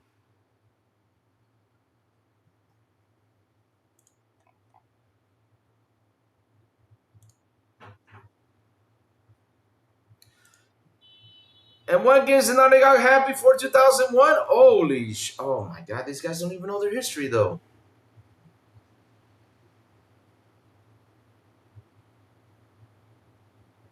You guys don't even know your history though when it comes to video games? Come on, man.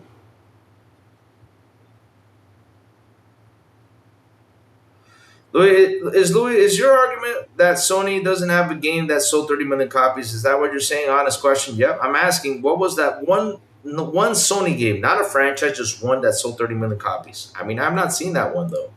I mean, it could be there, but I'm talking about Sony in general itself. That I don't know of. I mean, it could be Gran Turismo, could be one, at least one though.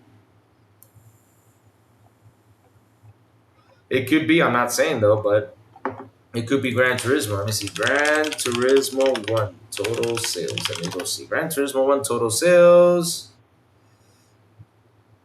They're talking about the whole franchise one. Turismo PS1 total sales. Gran Turismo. Well, there's talking about 100 millions in total though. That's it, but nothing else.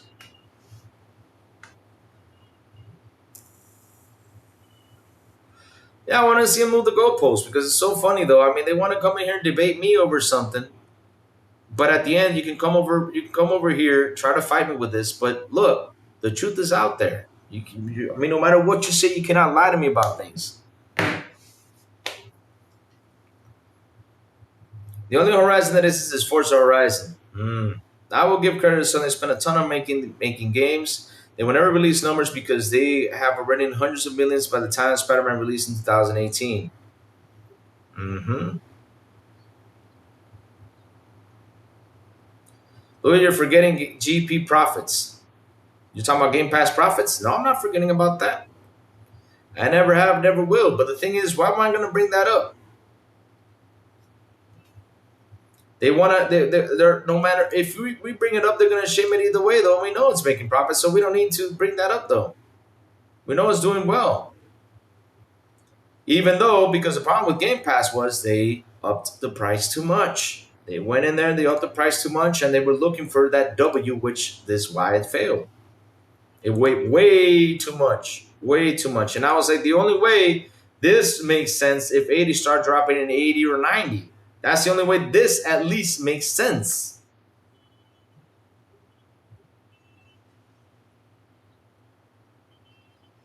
No individual single first-party games have sold more than 30 million copies. Sony's highest individual titles, such as 2018 have close to 20 million. But here's the funny part, John Bonzami, they went to PC. I'm talking about in the system itself.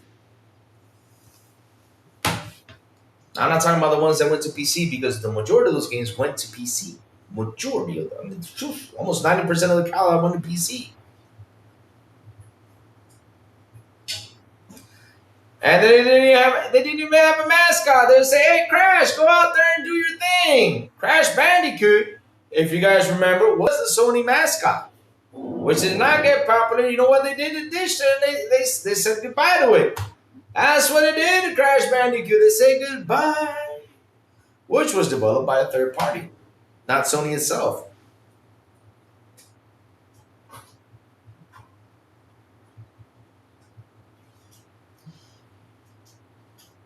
That's what it was, though. And man, I was so happy because this guy was in here trying to debate me. I said, I don't want title that Microsoft owns that's gone beyond that. Oh, it's about IP. Oh.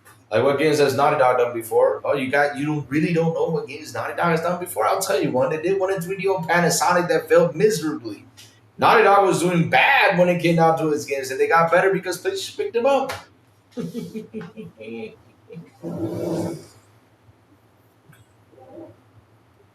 Sony didn't even own Crash. Naughty Dog did, which was funded by Universal Media IRRC. Game Pass the last 2 years up to now is at its best. No. Let's be honest, Google Pro. Game Pass has been good since 2020. I mean, that thing has been better. They're getting third parties. They want in there. They're getting all that stuff in there. We've been having fun. And it's been doing well. It's been doing fantastic, though. Now, the price, though, hike was the biggest failure. I wasn't happy with that price hike. I said it's going to be bad, though. And Xbox owns Crash now. Yes, they own Crash. Kind of funny, though. Kind of ironic how things are. What's up, Gage? How you doing?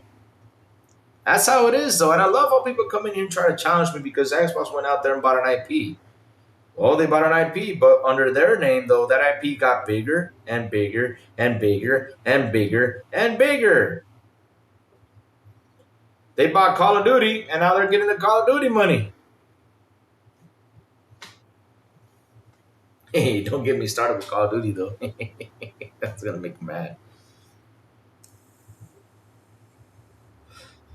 But right now, the content keeps adding up. Yeah, it is. And it's sweet, though. It's pretty sweet, though. It's pretty sweet. Sony built 75% of its life from buying studios in the 90s and 2000s. Yep. Which, look, it's nothing bad with that, though. I find that pretty sweet that they went in there and bought, their other developers to come in and work, and they got and listen. They got some pretty good talent, though. Game Pass has definitely been on point, $30 to what you got for Game Pass, but worth the drastic increase, wasn't it? But here's the thing, though. Look, I wasn't happy with that increase. I never was, never have been. Because my main problem when it comes to gaming, I'm being serious though, my general problem when it comes to gaming is these price increases. When will it be the day you guys are going to stop with this shit? You gotta quit though. You gotta quit though where it stands though. Sony has been also been in charge for making deals against other companies. Meaning what? They blame Xbox and COD is bad. If it's good, it's a bought IP. Yeah, that's what they do. And that's the sad part. They're into that stuff. But I got a question though. What if here this is simple though. So let's say the other way. Let's say this is a what if situation. Let's say a Sony bought. Check this out. Let's say a Sony bought Activision Blizz. And last year they released this Call of Duty was awful. Would it have been Sony's fault or would it have been Activision's fault?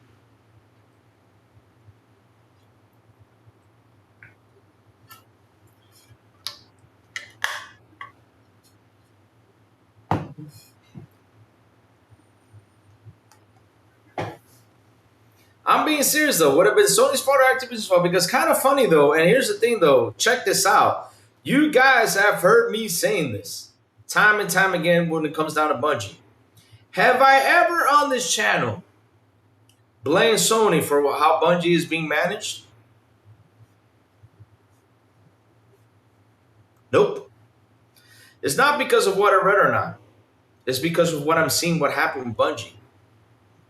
Do I make fun of what Jim Ryan said? Yes. Because Jim Ryan fell for that trap. He went in there and rush bought these dudes. He did. And he literally, quote unquote, said, this is the best buy. This buy is better than the whole Activision Blizz deal. He said that. And I said before, Bungie is not a good studio to own because Bungie seems to have problems with anyone. But I have never, ever pinpointed Sony for this because I know Sony bought them to help them out to build those multiplayer games, which Bungie didn't help. You know what Bungie did? They collected their paycheck and started buying cars and just sat there and chilled. So they took advantage of Sony. Double Fine took advantage of Microsoft. That's what I'm seeing. My personal view. It's the Series S fault, Louis. You should know this. Yes, as they blame it.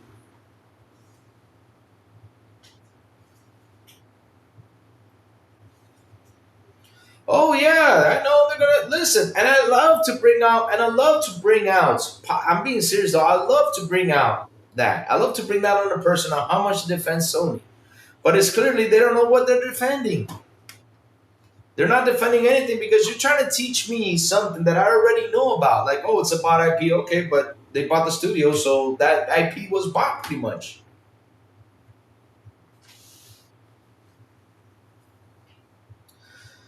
Reforge, Xbox needs a Bungie. No, they don't. And here's the funny part, though. Like I said, if Microsoft did not pick up the studio that built the Halo IP, that were really famous for the Halo IP, that's a warning shot right there. And you guys rushed in there saying this was the best buy, this is what you got. That's where Sony made its mistake, believing in that studio.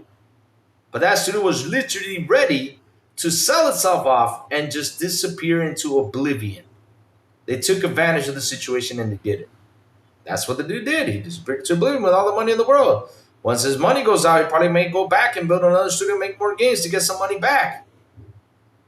But the studio was the one who cheated out its fans. Double Fine promised us, like literally, we saw that studio jump in. We literally believed in our hearts that they were going to make great IP, and they didn't. State of Decay on Dead Labs. As much as I love them, took way too long to release State of Decay 3. Shoot. Hellblade. Great game, great franchise, but damn, not like this. 7 years to give us graphics? Wow. And little gameplay? Come on. Phil dodged a bullet with Bungie. Yes, he did. 100%. When PlayStation first came to scene, they started making third-party deals against Sega the same way they did the Xbox today. I don't call them scammers though. Because here's the thing, though, I don't sit here and call people scammers. I call them they take advantage of situations. That was my main problem. Like, wow, what are you guys like? Seriously, you as a fan of your product, I'm disappointed in you all. That was my thing though. As a fan of your product, I'm disappointed, right? I'm disappointed you guys didn't do this and do that. I mean, I would have been happy if you guys did something more interesting though. Oh shoot, I forgot to order my food today. Fuck, let me go order it. Good thing I look at my cell phone right now. Hold on, chat. 1 second. Let me get this in. 1 second, chat. Let me order my food. Hold on. Keep on talking, chat. I'll keep reading y'all. I got it left over here. Oh shoot, where is it? Where is it? Where is it? Where is it? Where's the conversation with this dudes? No. Where's my food at? I had like 50 conversations yesterday, chat. I'm sorry. I'm looking for my. I keep forgetting. Okay.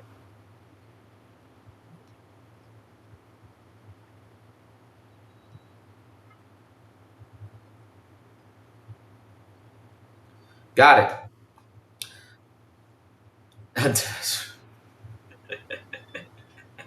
I don't know if there was one doing that though. But I'm speaking of the truth though. I mean, what were these guys doing? And Syndicate 3 has not been in production for 7 years. I know John Bonsan, but it's been a while though.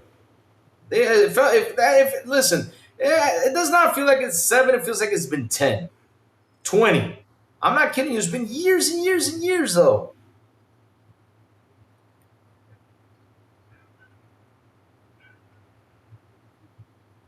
Gosh, the bullet like Neil. No joke, they did. I mean, that's what I'm saying though. Bungie was bought and they were literally ready to disappear because that's the problem though. They were just tired. They were tired, Chad. They were tired. And it seems like they get tired of this because for years and years on end, they try to push as much as they can with Destiny, but they were running out of stuff. Now the question is, would it have been the same though? I'm in Discord on the alpha. Oh man, I'm sorry.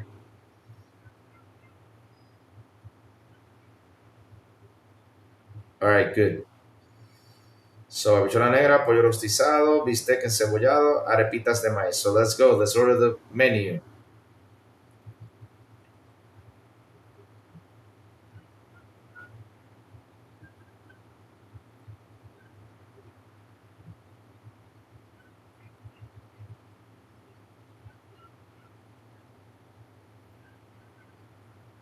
There you go. Got it. Order my food. Hey, Virgil, what's up? Yes, journalism and bias, 100%. And someone wrote an article about it. I'm happy they did. Shout out to the 53 people here on the show. Please hit the like button. Please hit the subscribe button. Also hit that bell. Let's go. Let's go. Let's go. So, yeah, chat, that was the whole point about this. Like, seriously, when I sat there and read this article, I was happy they went in there, tackled these media sites. But again, it's not everyone. You got to get everyone in there. Because seriously, it's irritating that wherever you go, wherever you sit down, wherever you look at, every time PlayStation does something, they're saying, "Oh, Xbox, you got to do this." Listen, what Xbox has got to do this is going to be my point of view right now, an honest opinion. First, reorganize, and that's what already they're doing.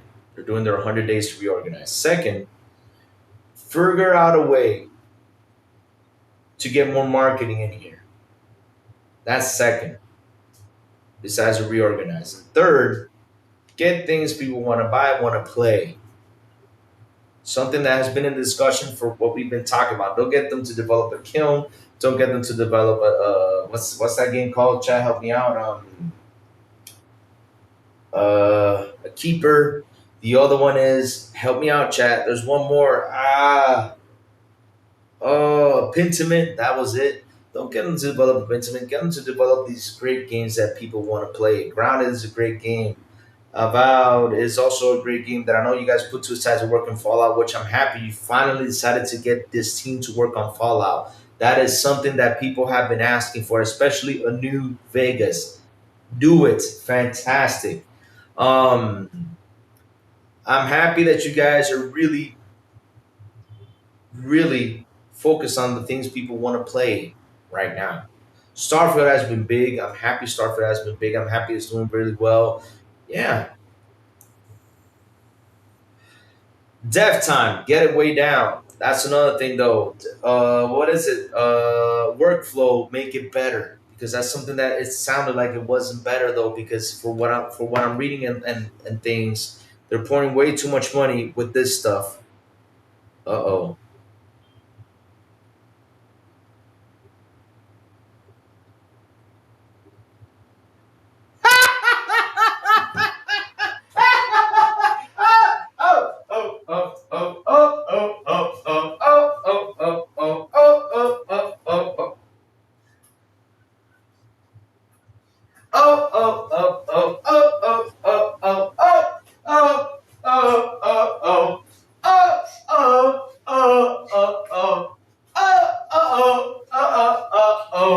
Oh shit. Yep. Oh man. Uh-oh. Yeah, they're not gonna like this though. Ooh, it's me, the bro boy Lewis with a $2 super. Cha-cha-cha-cha-cha. Big news. Just dropped Louis. Sent you to DM. Oh shit. Oh shit. Yep, that was a big old shit right there. Hold on a second. I gotta make a phone call. Let me make a phone call. Hold up. Let me make a phone call. I gotta call this dude. Let me call his ass because I've been calling for like the last 2 days and we haven't talked though. Last 15 days though. Watch this. Watch this. Let's see if he picks up. If he doesn't pick up, I'm gonna kick him in the butt. Let's see if he picks up. I copied the article before. It had been paywall. Put it in Discord. Thank you for that, bro boy. But I'm gonna announce the title and I want to talk about it tomorrow though, because this is big news, chat. This is big news. Thank you, bro boy. He's not picking up. Well, it's your loss. I wanna hear him say what he has to say though. Oh. They're not gonna like us today. Yeah, here he goes. Oh shit. Oh shit. Here we go. Copying and pasting right now for you guys to see. Breaking news. Microsoft is bringing original Xbox games to PC. Xbox backward compatibility on PC.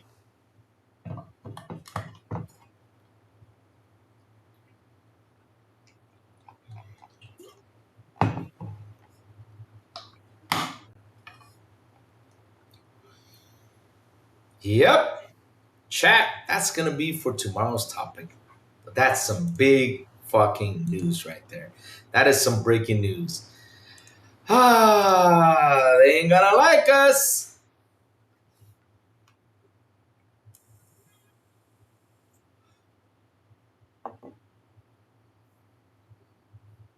They ain't gonna like us. Look at you, babe. Like, man, no, this is big, babe. This is big. This is big. You know why it's big? It's called game preservation. Right there, what Apex says. Beautiful. It's about hot damn time. Yep.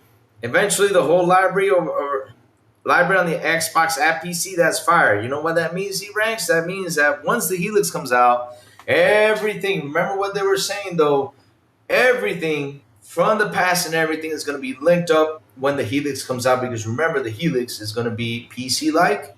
So, good deal, Xbox. Good job. And that's something that even it's Alex was asking about. Yes. Virgil Brizza with a $2 super. Well, dope. Would you do the dance again? Oh, man. Oh, man. Oh. Why don't we? Oh, you guys want me to get up and dance again? Oh, shoot. Oh.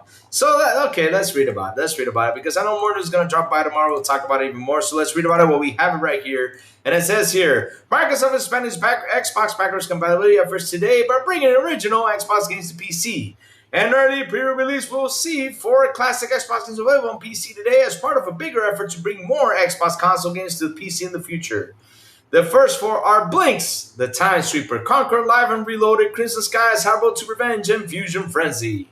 You'll be able to purchase and download each of these games on PC, and they'll also be included in Xbox Game Pass and all Xbox Game Pass plans. If you already own a digital copy of these games, you can now play them on PC handhelds like the Xbox Ally and the Xbox Ally X. Oh! Microsoft has also added a bunch of PC features to these games to make it easier to customize graphics settling while maintaining the original gameplay. VSync support has been added alongside up to 4x resolution upscaling, anisotropic filtering, enhanced anti-aliasing, full screen and Windows modes, and more. Achievements are also coming to these 4 classic Xbox games in the coming months, a highly requested addition for both console and PC. All 4 titles will also include customizable language and audio settings. Most modern PCs will be able to run these Xbox games comfortably, and Microsoft minimum system requirements include GPU NVIDIA GTX 950, or AMD Radeon RX 550, or Intel UHD 770, or Intel Arc A310. Intel Core i3 8100, or AMD Ryzen 3 1200, or AMD Ryzen 72A processor, RAM 8 gigabytes. Sweet. Oh, I'm back. What happened? Oh, so yeah, thank you for that. Why so serious? Why do you have to go though? That's right. Good job. You will also need Windows 11 to run these original Xbox games, and Microsoft recommends the GTX 1070 Ti or equivalent to GPU size and a 6-core CPU. So much reading. Like the Intel Core i50 10400 or AMD Ryzen 5 3600 to get the best out of these games. This marks a new beginning of a broader effort to preserve Xbox games from the past and bring them to PC over time, says Jason Brown, a VP of Next Generation at Xbox. Xbox backward compatibility on PC is another step forward to preserving the games from the past and making it easier for you to enjoy and play more of these games already owned across the devices you use every day. Ronald first teased that classic Xbox games were coming to PC earlier this year in a discussion about the next generation Project Helix Xbox console. Microsoft Next will also play PC games, and the company has been working on the disc-to-digital feature that will allow Xbox owners to digitize their existing physical game collections in preparation for future Xbox consoles. Let's fucking go. Yes. Keep cooking, Xbox. Keep cooking. What's going to be the negative article about this, though? I want to see, though. I want to see. What's gonna be the negative article about this?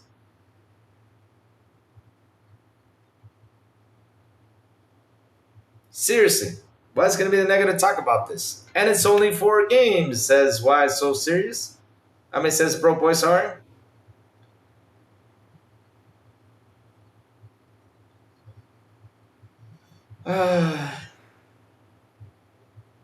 What's going to be the negative article about this, though? Xbox is cooking. Yes, it is. And that's why we get another dance. Oh, oh, oh, oh, oh, oh.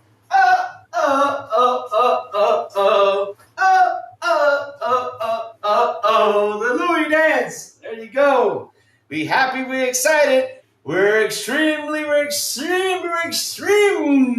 happy we're part of this ecosystem. And this is what I say, though. You guys can talk a lot of shit, write about a lot of shitty ass articles, but the only ecosystem that is really showing up and is really doing its best to be out there when it comes down to games, especially, trying to preserve games and everything, is called fucking Xbox. They've been talking about it for years. And y'all remember this. What did I tell you guys a long time ago? I told you guys this. That they were talking like, oh, backwards compatibility. I said, listen, the only company I know for sure that really want to preserve games out here is Xbox. And they've been doing it for years and years on end, and they're going to keep on doing it. And they promised that to us a long time ago. Is that the... No, it's not. No, it's not. I never seen Jeopardy, though. Now, they will go back to multi-platform answer of just 4 games to remind people.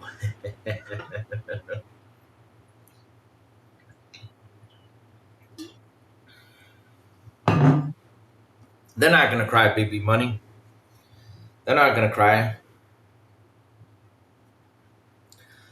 The negative article will be Xbox only managed to add 5 games to the BC program. I'm scared of reading something out here. Watch this. Let me go ahead and read this. Let's see. Let's see this. Hold on. I want to read this right now.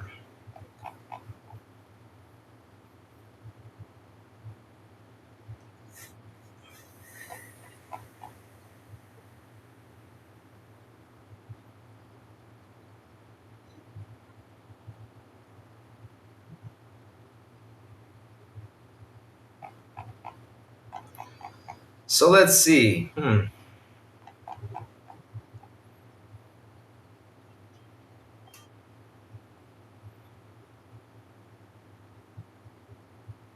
Good. I thought we were going to say something negative in that article, but I'm going to say that for tomorrow morning. Yep. Because I know more info is going to be in there. Yep. As Louis is getting Louis cardio in, laugh a lot. No, I get more cardio around. What time is it? Let me see. Today is, let me see, between 4 p.m. and 4 p.m. and 7 p.m. I get my cardio in. That's what Crazy Louis does.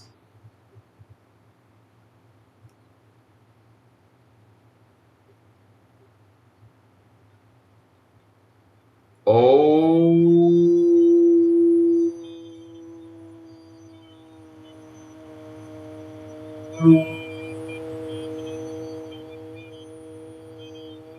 shit.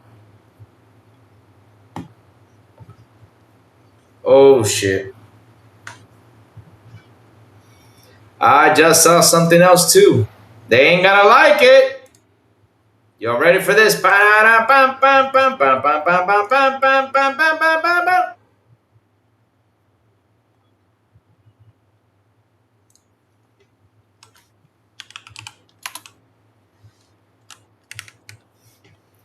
ain't gonna like this. And this comes from good old Isidore Gaming posting the news.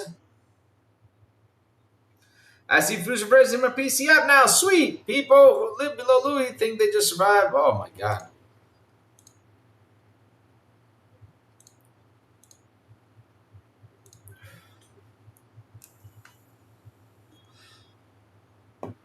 Crazy Louis Pilon coming on tonight too. Okay, why am I gonna say Pilon though? Because Pilon, bro, he doesn't play Bleach. That's all Pilon plays, Bleach. You ask him what was the last game he finished, he'll tell you Bleach. And every time I say that, Pilon gets mad at me. You know what Pilon said? This chat. You know what Pilon said one day to me? He said, "I cannot believe Crazy Louis calls me out like this. Why do you call me out like that, Crazy Louis? Why do you keep calling me out like this?" It's like he was thinking I was challenging. But the funny thing is, Pilon doesn't understand where this challenge come from. And I said, Pilon, you brought this on yourself because you one day, and this is the guys who on Pilon show know this. One day he said, "Who got more trophies on PlayStation, me or you, Lou?" Remember that? And then when I logged into my PlayStation account and showed you guys live how many trophies I had, P-Lump had more than double of the trophies that I had. So P-Lump, that's on you though. You made the challenge, you take it. I know he finished other games though. I just like picking on him because of that though. Because every time I hopped in, I said, P-Lump, what was the last game you finished? I every time I hopped in, you just said Bleach, Bleach. He told me Bleach like 20 times, and I just pick on him with that though. Oh, they're not gonna like us today, chat. Oh, today they're not gonna like us though. They're not gonna like us. Like I say, not gonna like us. And listen, they don't like us. That's their problem. Woohoo! Check this out. Even though I don't give a shit about console sales, but hey, it's actually good news though. Circana USA sales in 2026. NSW SW2, Nintendo Switch 2, number one PS5, number two, and Xbox number three, Xbox Series more than doubled units up by 86%. Oh, wow. However, 33 million in June, how we're spending compares to 1 billion a year ago. The 29 million of June 2024 and June 2023 is 456 million. However, Nintendo Switch hardware spending was 79% below the platform's totally its June 2025 launch month. PlayStation 5 spending fell by 19% year over year, while Xbox Series more than doubled. Xbox Series had a good June in US, up 86% versus last June. Average price up as well. Highest US Xbox Series units this year. Last June, Xbox Series was seeing impact of the main price increase and switch to launch. So big percent growth on a smaller base last year. Still a good month for Xbox Series. There you go. Like I said, they ain't gonna like us today. And listen, I don't care if it's in third place, but little by little, Xbox is catching up. Whether they like it or not, chat, it's catching up.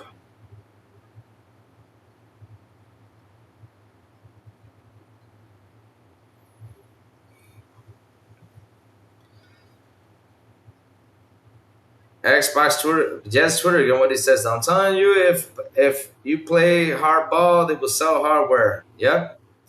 Xbox bring back classic games. They just have to be patient. That's all. We just gotta be patient, chat. And listen, I'm in no rush. I'm being patient. I'm enjoying my games. I'm enjoying my Game Pass. I'm enjoying everything that drops in. I already got the lineup for what I'm playing till the end of the year. And GTA 6 is not on the list. I'm not playing that shit. That shit's no, I'm just kidding, BP Money, just making you mad though. Of course, that's gonna be the last game I'm gonna be playing is GTA 6. That's gonna be right there. That's gonna be the last game I'm gonna buy for this year. That's it. I already got all my lineup set for this year. Yep. I mean, what is the next PS exclusive for after Wolverine? Nobody knows. Oh, I know which one it is though. Look at BB, he's like cat. BB, I had to say it though, just to pick on you. I had to say it. You came game B issue. FGTA 6 as you beg. Oh Lord.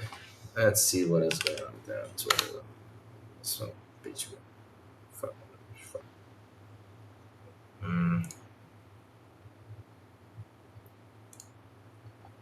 This is big news.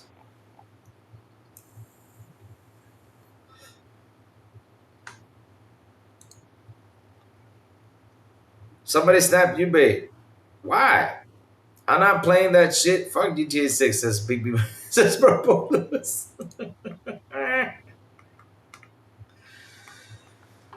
Oh Lord, it's that BB again. Lawface is probably the next one of the big games. I mean, there's still a few PS publishers titles coming like Marvel Token, but Marvel Token is gonna fail though. They literally killed Marvel Token. They killed Marvel Token by doing the 130 block right there. They killed it. They killed it. I mean, they just killed that game. For what? Come on, man. Come on, not like this. Not like this. I mean, don't kill this stuff. Not like this. Not like this. And listen, here's the funny part, bro, boy. I mean, the GTA 5 campaign is cool, but it's not like the best one. For me, the best GTA campaign was San Andreas, to be honest. And beneath San Andreas, the one beneath that is what was the other one? There's GTA 3. What was the other GTA? Chat, help me out. I forgot the name of it. It just left my head.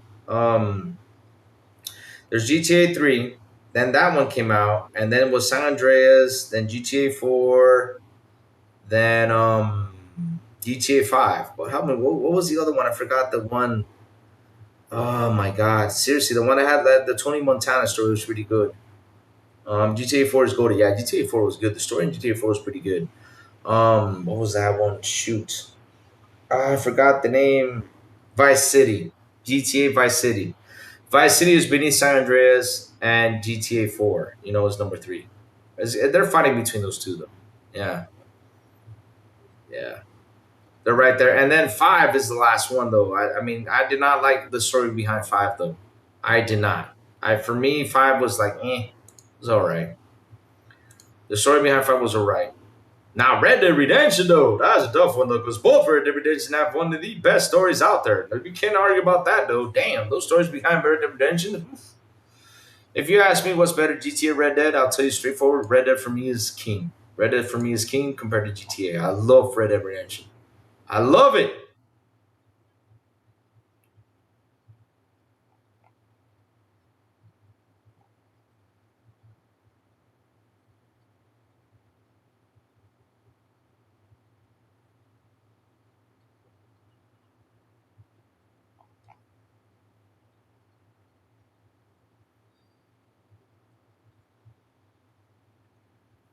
Hmm. You didn't like GTA 4? It's okay. I mean, look, not every game's for all of us, though. But to be honest, though, like I said, if you ask me story based, what was for my favorite GTA series? Number one is San Andreas. Number two is Vice City. Number three is GTA 4, and number four is GTA 5. I'm not a big GTA 5 story fan. I tried it I try to replay it again, and it's no. Now Red Dead though, well, that was a tough one though because Red like that gameplay for me, Red Dead Redemption Two has better gameplay than Red Dead Redemption One. But story wise though, it's a hard competition. I don't know which one is one, but for me, both of them are great games. Though I love those games. Red Dead is amazing. Red Dead 2 was a chore to play. I'm sure the story is good, but it's way too tedious to play. Oh man, tedious man. Oh, the thing is, John Wilkes Booth. Like the beginning of the game was kind of a headache. Like you felt like it was a chore. But once you went into town, like literally, you start going into town. You took the ladies into town. That's where the game starts, and it became better. It became better, man. That game, Red Dead Redemption, is so good. Liberty City. You know, I never played Liberty City though, Baby Money. I never played that one. Which one was Isn't that the one that came out for PSP? Wasn't it? Liberty City.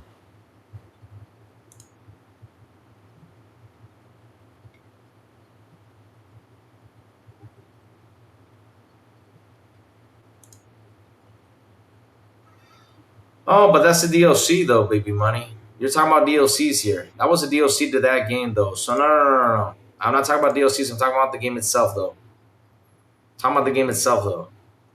GTA 4 did physics was more realistic than games even today. Yep. Yep. Yeah. Wasn't the China Stories or something? RDA 2 campaign was a bit looking in the tooth. Just one more heist, but still loved it. I love Red Dead Redemption 2. It's one of my favorite story games of all. I love it. I love it. I just love how everything just keeps on going. And the stuff you got to solve in that game is just, it's amazing. Hold on a second, chat. I got a message. 1 second.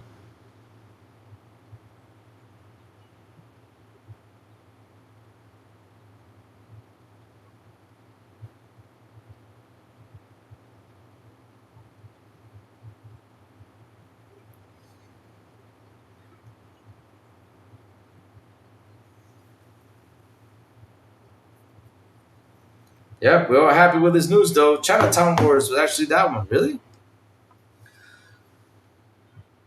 I know people who barely play it. Yeah. Can you believe that? Same. You know what's amazing to me, Gogo Paul? There's a lot of people out there that have not played a Call of Duty story though. I sit there and I'm like, why haven't you played a Call of Duty story though? They buy Call of Duty, just jump into multiplayer. I'm like, bro, play the story. The story's really good. You know? Yep. Gogo Paul says RDR2 was long, but it never felt boring. Just had a ton of content. Yep. I have a lot of hours in RD2. I remember one day they were talking about Red Dead Redemption 2, and I said, what do you want to talk about? They were like, that game. I'm like, bro, I finished that game 2 times. Like, really? You're lying. I'm like, here you go. And I showed them that. Like, oh, shit. And I'm even going to go a third time. Like, seriously, if Red Dead Redemption 2 drops the update, like from here to Grand Theft Auto 6, and it drops, I'm dropping Grand Theft Auto 6 and playing Red Dead Redemption 2. That's how much I love it, though. It's so good.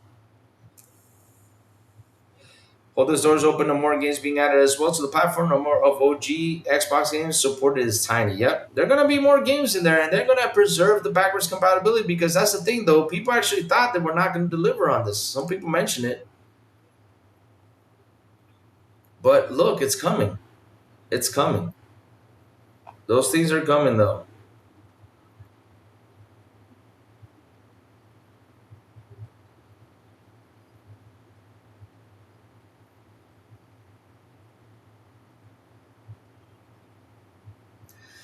Oh, here comes Kotaku. Compulsion Games won another game award for South of Midnight just weeks after Xbox cut it loose. South of Midnight is about rising up its challenge times when it gets tough, about growth, about resilience, and change through. Okay, Kotaku.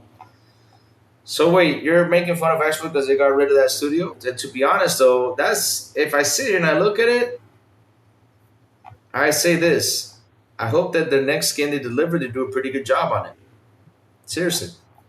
That's like out of all the studios, that's like the only one I have my fingers crossed that they're going to do something really good next time because they just got better and they get better and they get better and they get better.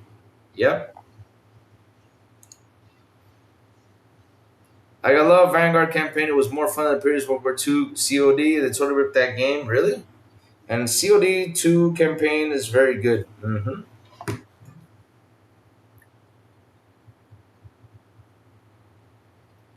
But man, I'm happy, Chad. I'm happy. Xbox out here kicking butt with all the bad news this mean is trying to throw out there. Yo, chat. This is good fucking news. It is, chat. It's great news.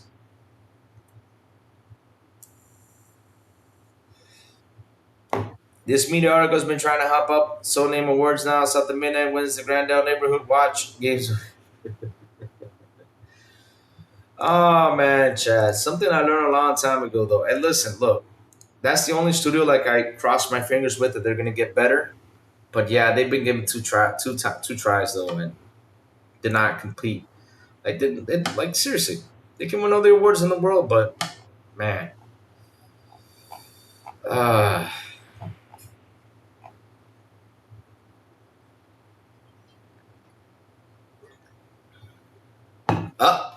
Turn 10 is still alive. Ben Bascom has just started as senior producer at Turn 10 Studios. He comes from EA, lead producer of college football, man in NFL, and Cryptic Studios Neverwinter, with extensive experience in live service monetization and retention. Great news, Turn 10 is and keeps bringing in talents. Sweet. Sweet. What did you tag me in there? Let me go in there. I'm going in there. Yes. Yes. Yes. We talked about it, my friend. We talked about it, New Jack. We're in here talking about it. We're happy. We're excited. We're seeing that Xbox is kicking ass again for the 300th time. It's kicking ass. Yet media is not going to be happy about this. Oh. Oh. Oh. I don't think most people care what wins Gotti. I already forgot what won last year. Yeah, it did. I did. Last year was Clear Obscurity Expedition 33, but that game deserved everything it got. Like literally, if it did not win, I would have been like, okay. But no matter what, it was really one of the best games out there. Like there was no way for you to break that. No way.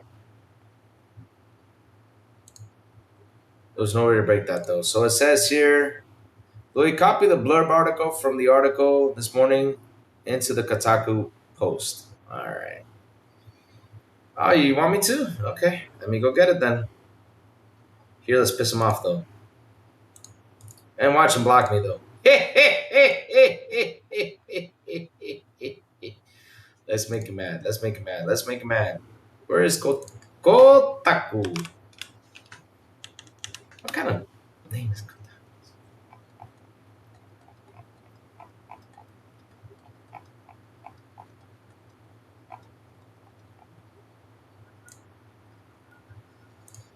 You know what? Let me repost this. Repost. Oh wait, no. Under repost, quote.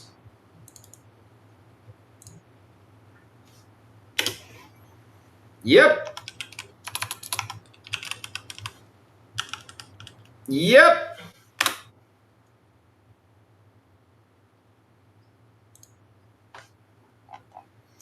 All I had to put was, yep, that's it.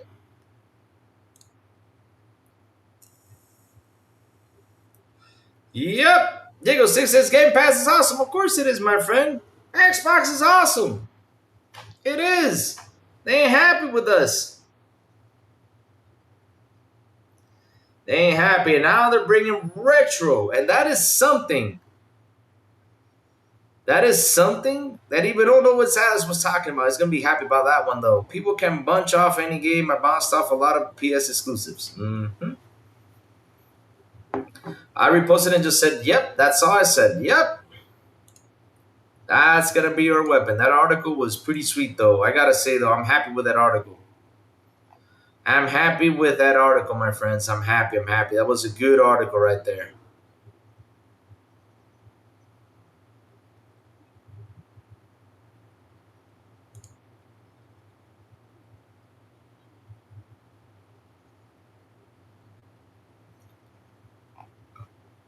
They're not gonna be happy with us, but you know what? Okay. Xbox paid more than its Talking Suits development cost to make it exclusive. I'm happy they paid for it. I'm happy they kept that studio alive. I mean, no matter how much negative you want to put in there, you assholes, and I'm being serious though. I mean, you guys are talking about this like this is a bad thing, but to be honest though, I'm happy they did. Because in the end, though, the game came out the way it did, even though it was broken, though. But I really enjoyed the game. It was a really good game for me, and I'm happy were able to bring that game out because literally it would sound like that studio was going to be done and gone. So what's the problem? They paid more for it. They helped out the studio out of a war they were in. What was the problem with that? That's what gets me aggravated with these media sites. I bounced out Chris and Listener and went back. Yep, this was Kotaku's review of the game. Now digging up some name awards, so try to lift the game only because Xbox shut the studio down. No, they did not shut them down though. Let's correct that. They said, here, have some cash and go off. Live on, my friend. Go out there and figure it out. That's what Xbox did. And they are not happy with that because they wanted it to be shut down. So that way they can go in and say, oh, they shut them down. Xbox mean awful. Oh yeah, they're so mean. Yeah, Xbox is so bad that they literally did not shut down the studios. They let them just go, and they said, "Be free!" Yay! Incredible. That's why you got this dude making these articles out there, and I'm happy he did. Chris and Desert look like a college of stolen ideas combined into one game. Game Pass is the greatest deal in gaming. Game Pass. Yep, that's true, baby money. Yep. What's up, Diego6? How you doing, my friend? But yeah, I'm with you. We don't care about it. You know why you don't care about it, Google Poll? Because the thing is, for years and years on end, we've been seeing how he always says something about, like literally, we've been seeing it again and again and again. Like, oh yeah, the Game Awards is a serious thing. Oh yeah, serious my ass. Because last year alone, and here's the thing though, last year alone, like South of Midnight is winning a lot of awards out there. Why wasn't it in the Game Awards as nominated for Game of the Year? I knew it was not going to win because, of course, ClearUp was going to win. But, you know, you did not add any Xbox games in there. And Xbox was the biggest publisher last year when it came down to games. And no Xbox game came into the Game Awards. Wow. Wow.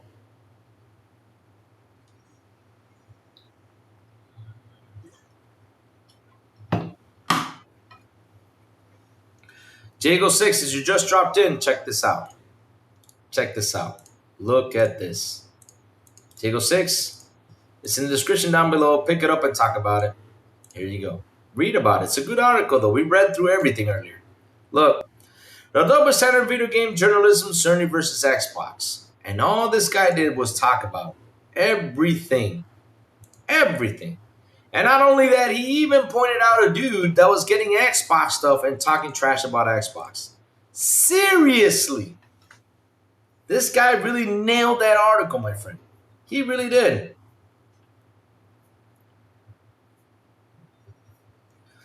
Microsoft only closed 5 studios. They did not close them down, though. They just let them go. Come on, people. Also, they kept IP and got great severance package. Yep. To keep on going to deliver. They can be as bad as they want, but there's no denying the no-disc game removal, movie removals that people paid. Yep, there you go.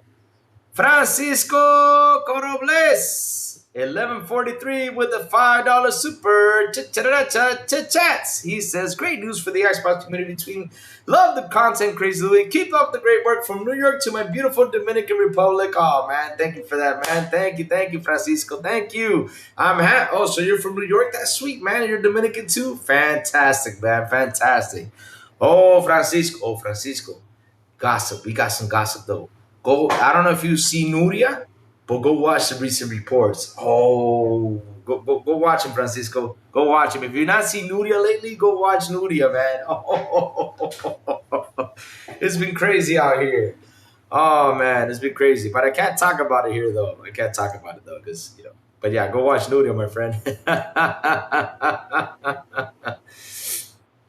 I'm getting my Xbox Series X Friday. If PlayStation actually was a better console or service with the best in gaming, I'd say warranted, but it's not. Nope, it's not. Let's go. Yep. I'm happy with all the great news, man. And each day, man, I get amazed by this. Like each day, no matter what these guys say, no matter how many times they want to talk negative about Xbox and see Xbox alive, kicking ass, and doing what it's got to do to keep on going and keep on kicking butt. And that's the thing, though. No matter how much they shame it, it always seems to come back. Now it's alive and well again. So Xbox resurrected again. Yep.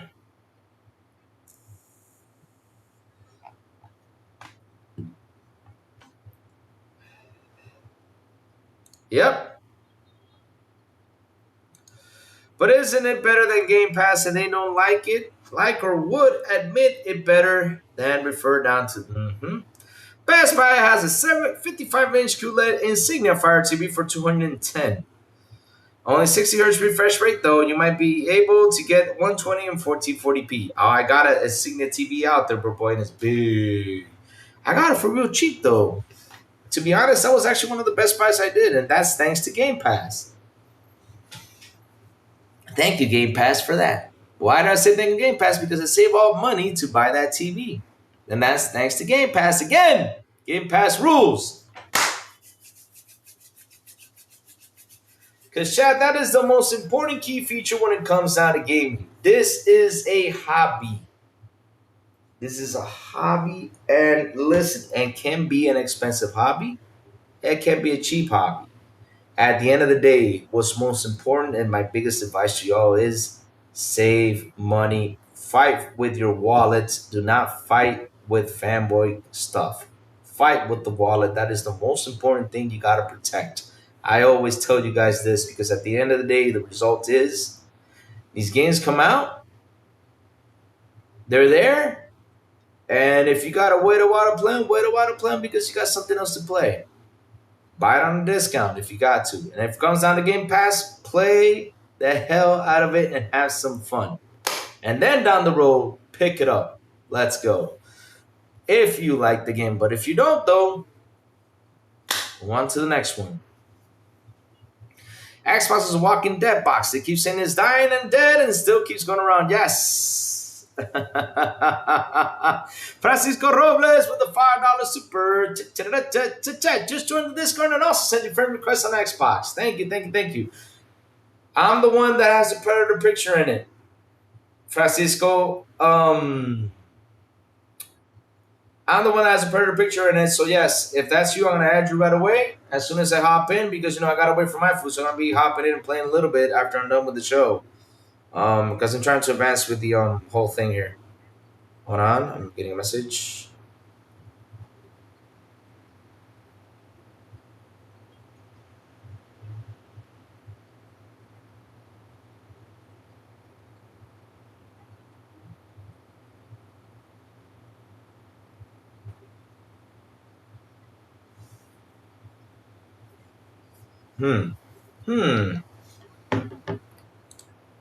All right, sweet. Let me log in. Let me add you right away so I don't. Because lately I've added some people in the Xbox, so and the people I've added in the Xbox, you know what they said? Oh, I want to send you some money. Send me your Cash App. I'm like, what? Or send me your. I'm like, what? And then all of a sudden they just disappear. They get banned. Because we all know what they're doing, though. Scammers. Come on. Seriously, I gotta talk to Xbox. I gotta really go in and talk to support about something. Because lately it's reboots and it gives me like a little bit wild, to catch on things. Alright, let's see though. I got the bell right here. Your achievements 99. Claim your rewards, okay. Let's go see. It says no friend request. What? Okay, let me give it a while for it to boot up. Add me, Louis, Captain Snake. Campaign Snake. All right, let's see, though. If not, just look for me. It's simple. Mine is Crazy Louis with a space. This is my gamer tag. If you guys want to add me on Xbox, it's Crazy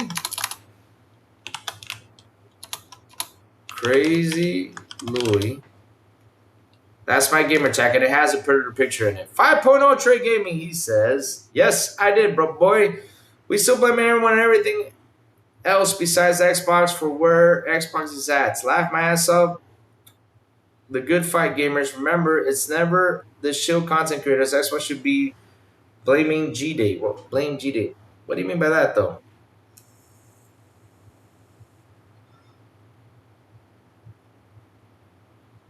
We still blaming everyone and everything else besides Xbox for where Xbox is at.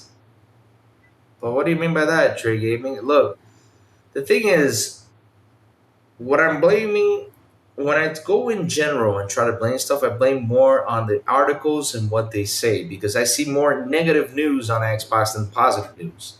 I do talk in the positive. Now, when Xbox makes a boo boo, I go in and say the big boo boo that they made, and I don't shut up about it. I go in and tackle them down and say what I got to say about it. I'm that sort of dude. I'm neutral. And if people get mad at some things I say, I'm like, bro, it's the truth though. I mean, no matter what, I gotta say it. If I'm mad about it, I'm mad about it. If I'm not happy, I'm not happy. I gotta talk about it. Trey, I gotta talk about it. But the thing is, there is a lot of media biased on Xbox. It does exist. It does exist. It's awful that they keep on destroying Xbox for. Because again, what has Xbox done to someone to talk bad about it? Xbox, all it's done is deliver great games, give us good stuff, right? Okay, it's BR. Is it BX Frank Dukes? Let me add. Is that it? Yeah, I got you. I got you, Francisco. Okay, I said to you. Okay, I got you. Got you. Now, what I'm not happy about is that they did not manage well the studios. That's part of one thing I'm mad about it. That did not sit down and say, hey, Double Fine, do this, Double Fine, do that. They give them too much freedom. I'm not happy about that. Now they're picking that up and say, okay, we got to fix this. And they're fixing it, though. So let me go see if I can get Jago right now. Because this thing has been screwing lately online, though. With me, though. Campaign. Okay, let me go and find Jago. eBay. Real quick. Where are my friends? Looking for a group? Oh, find someone. Here it is. Okay. Man, it's been a while since I've added someone.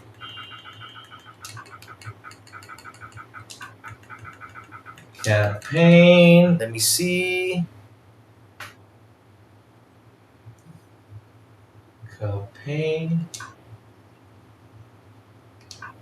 Snake. Am I tapping this right? Hold on for a second. Campaign Snake. There you go. Found it. See Snake.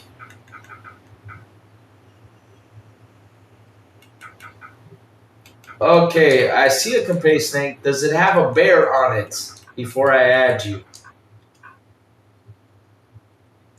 Does it have a bear on it? Like yelling like, oh, is that you? Is that you? You bet you got a bear on the like a Banjo Kazooie type animated bear pissed off or something like that. As of right now, Sony's one doing major damage. They're removing paid games and movies, telling their customers "fuck you." Yep, that's the one that's doing it right now. Okay, okay, but is that you though? Are you the one that has the bear on it? Yeah. All right, gotcha. There you go. I'm gonna add you right now. All right, add friend. I've added you, my friend. Just added you. All right. Shutting down the console now. All right. Gotcha. So now, so there's been more major. Yep, that is so true. Discord has been hacking his monitor just like the rest of these social media sites. Yeah, but lately on Xbox, though, there's people jumping in there like, oh, I want to send you something. I'm like, no, block automatically. I automatically block everything right on the dot. I block everything. Boom, boom, boom, boom. Stuff like that, I block.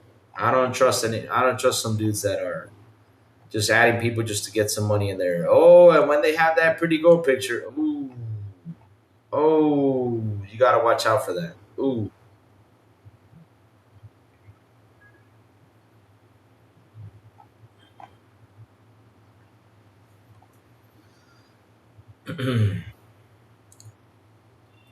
PS5 fans, man, spine switch to after Sony ends, but that laugh out loud funny.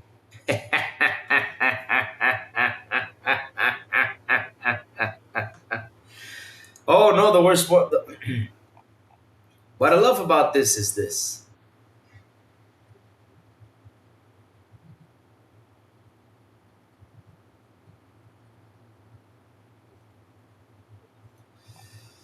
That they went out there and said, "Oh yeah, what they were saying out there, like, yeah, I'm gonna go to PC to play digital. Oh, you're going to PC to play digital, huh? Interesting. Careful with the ones who have anime profile pics. Yep. PS5 fans, mass buying switch to. But I love how they're right now saying, I'm gonna go to PC to go to digital. I'm like, oh god, you're missing the point though. You're actually giving them the reason though. I mean, you gotta keep on with the fight though. You cannot let these companies do whatever they want. You guys gotta keep on finding a way. And even though they're a small percentage though, keep on fighting, guys. A small fraction is mad. I'm happy that you're mad. I'm happy you're fighting the company, and I hope you guys learn from this and say, look, we cannot be as shill with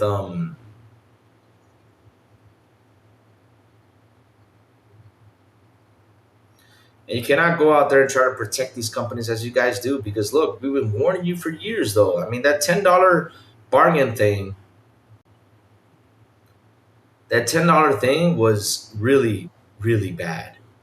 Like they were like, oh yeah, $10 to get the game, to get another version of the game on PlayStation. I'm like, what? It's the same game. Oh, just for you to have the features on the controller? Oh hell no. Hell no. Come on, man. Come on. And then the PS5 Pro without even a stand, though. You're paying $700 without a stand, though? And you guys went out there and bought the stand. You guys gave them 30 for a plastic stand. Wow, there's some things, I don't understand, though. I don't understand, and it's like this one. And listen, let me tell you something. Look. Even me, and I'm a big Xbox fan, right? I'm a big Xbox fan. Even me, when I ordered this shit,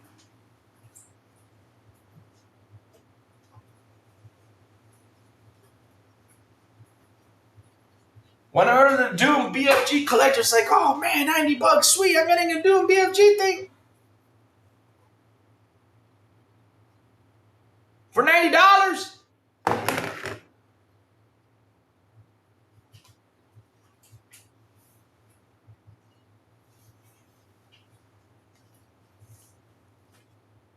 Where's the game at? Shit. $90 and get a code in the box, not even a CD. Just to get a. God!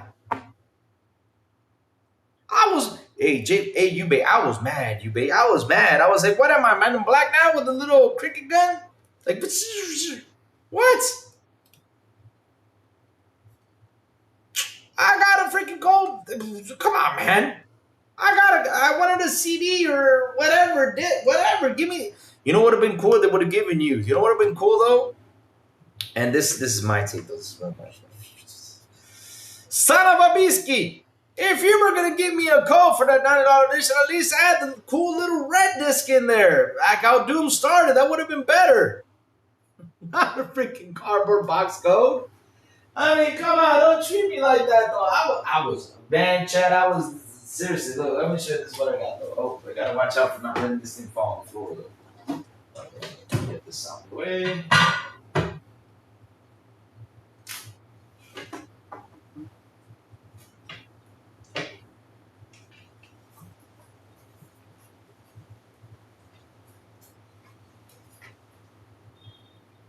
$90 for this shit. To get Doom, Doom 2, Doom 64, Doom 3, Doom, and Doom Eternal. I got 6 games though. But at least put put the code on the red disc. That would have been wicked though. But been like, you see, now it was worth it because even though I got whatever the fuck this is, because that's not even a BFG. Because you know what the BFG means, big fucking gun, right? There's not even a BFG though. I got what the kind of big what the hell is this thing? Damn. I mean, what am I gonna do? At least put the Doom guy doll in there too, or something for him to hold the BFG or something cool. But no, you got this BFG in the stand. That's it, and a box that it's a metal box and basically just had a cardboard box in it. Come on, man. I like this. I mean, like this is the come on. And listen, I love Doom, but damn, I felt like I was cheated out on this one. Oh god. Put this right here. Put this right here, and put this right here. The way how it was. Yep. Okay. Not gonna fall. Not gonna fall. Oh, there's one more party. Okay, sweet. So that's what I got for $90. A little BFG gun and a box with nothing, just a cardboard thing. Damn it! Because when you look at the picture, like, wow, this looks like it's gonna be fun size. Like pause, even though that sounded wrong, but I mean fun size, like this big or something like that. Looks like yeah, but no. Ah, Frank Dukes, Francisco. So you like Frank Dukes though? Ah, I gotta say though, back in the '80s, Frank Dukes was badass until the truth came out. No, poor Frank Dukes. No, I mean, poor to him. He said he was a Marine. He said he was a. What else did he say though? He kicked butt. What else did he do though? He did several things though back in the day. Frank Dukes. What was that song goes? I gotta say though, you know, when I look at that movie, though, there's some scenes that shouldn't have not been added. You know, like that scene where he meets what's that guy's name? That's bro in the. Oh man, let me go get it. Let me see. Bloodsport. What was his friend's name? Yeah. What was his friend's name in the match?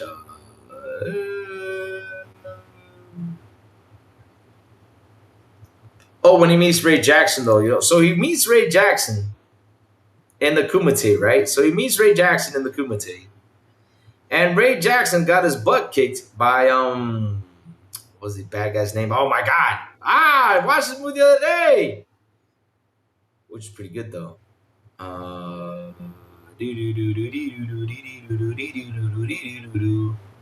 What was the bad guy's name though in the movie?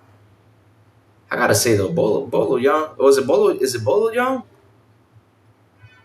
Let's see though. Starring John Claude Van Damme, Donald Gibson, Bolo. Oh no, Bolo Young played the character though. So yeah, the Bolo Young character kicked his butt, and then he like goes in the bus, and you get the 5 minute cutscene or 5 minute scene of Van Damme like or just like sad because Bolo Young kicked his friend's butt. I'm like, he just met him like a day ago in the freaking Kumite. How he can't even be like depressed because of that fight? And he's like, Chun Li, yeah, Chun Li, there you go, Chun Li. Thank you, Michael X. I'm like, what the hell? It's like, why did you gotta add this though? Like seriously, out of all things though, I did not get that part of the movie like that. Every time I see that, I skipped it. I'm like, I'm not gonna watch through this.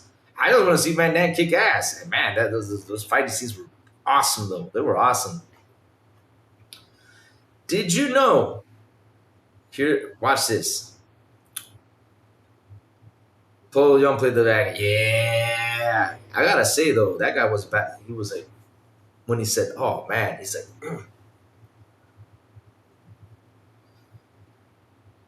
"To no." The thing is though, Yubei, that he was before that. Funny story about Bolo Young. Before he became a martial artist, he was he was a bodybuilder. He was a bodybuilder. So Bolo Young was a big bodybuilder. And he was strong though. Bolo Young was a strong motherfucker. He was strong though.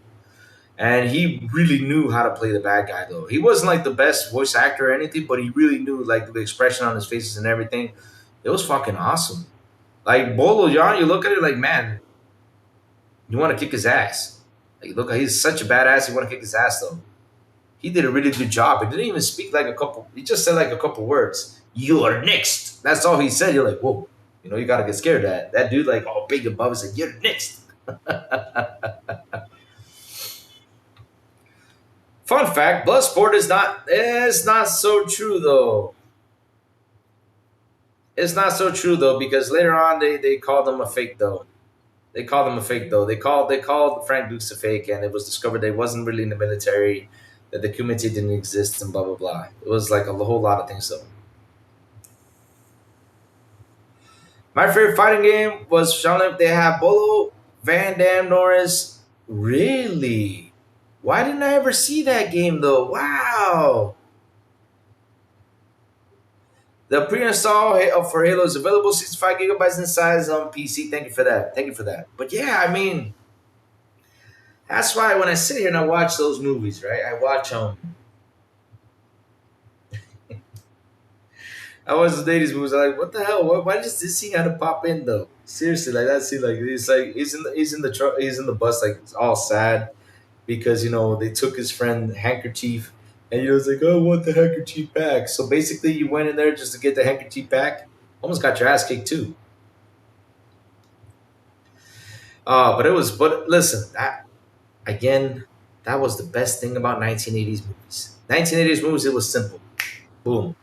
Like Commando. You all remember Commando? I love the plots of Commando. What was Commando though? The movie begins, you see his unit gets slaughtered. And all of a sudden you see Arnie with a big ass log on his shoulder walking around a damn chainsaw, right? Like, oh yeah, this is gonna be badass. And all of a sudden the captain lands and he's like, yo, your unit's being killed. What are you gonna do? Oh, okay. Okay. Thank you, Commando. Or thank you. All right, then he leaves. And then all of a sudden, like, they start shooting and take his daughter away. I'm like, yes. Man, that's what you call a movie. And now he has to go save his daughter. And the plot was he has to go in and kill some president or something like that. Himself. His unit got slaughtered. Yeah, it was something like that, though, wasn't it? Like they were killing his unit or something like that. I don't know. Shoot. But I love that movie, though. It was so much fun. Oh yeah, '80s could make a good movie out of anything. Stallone had a movie where he was winning custody. Yeah, sure though. And yo, there's nothing better than that movie called. What was that movie called? That was Van Damme's first appearance. With that kid. Oh, what's that movie called? It has such bad acting though, and I love how the movie just skipped scenes all of a sudden. It was just like skipping all the scenes. Like, what happened here? Like the kid was trained by Bruce Lee, and he had to face Van Damme. What was that movie called? Oh my god, it was such a bad movie though. Let off some steam, Bennett. Yep, there you go. Yep. Is it no? That's over the top. Yeah. What's that one movie called, though, Chad? What's that one movie called? That was a kid who needed to train, and he was trained by Bruce Lee. He wanted to be like a karate champion, and Van Damme kicked his father's butt and had to close down the dojo or something like that. They were buying like all the dojos up or something, and sending Van Damme in to kick all the guys' butts. Oh man. What's that movie called? I saw that movie a long time ago. It was like, this movie's got the worst acting ever. And the scene skipping was horrible, though. Like, all of a sudden he was training, and then he skipped, and he already has a girlfriend. Like, when did this girlfriend ever happen, though? That he was in love with this girl. When did he ever meet this girl and fall in love with this girl? Man, what's that movie called? Not The Karate Kid, no. The Karate Kid, no. That was with Daniel LaRusso. That's a different story, though.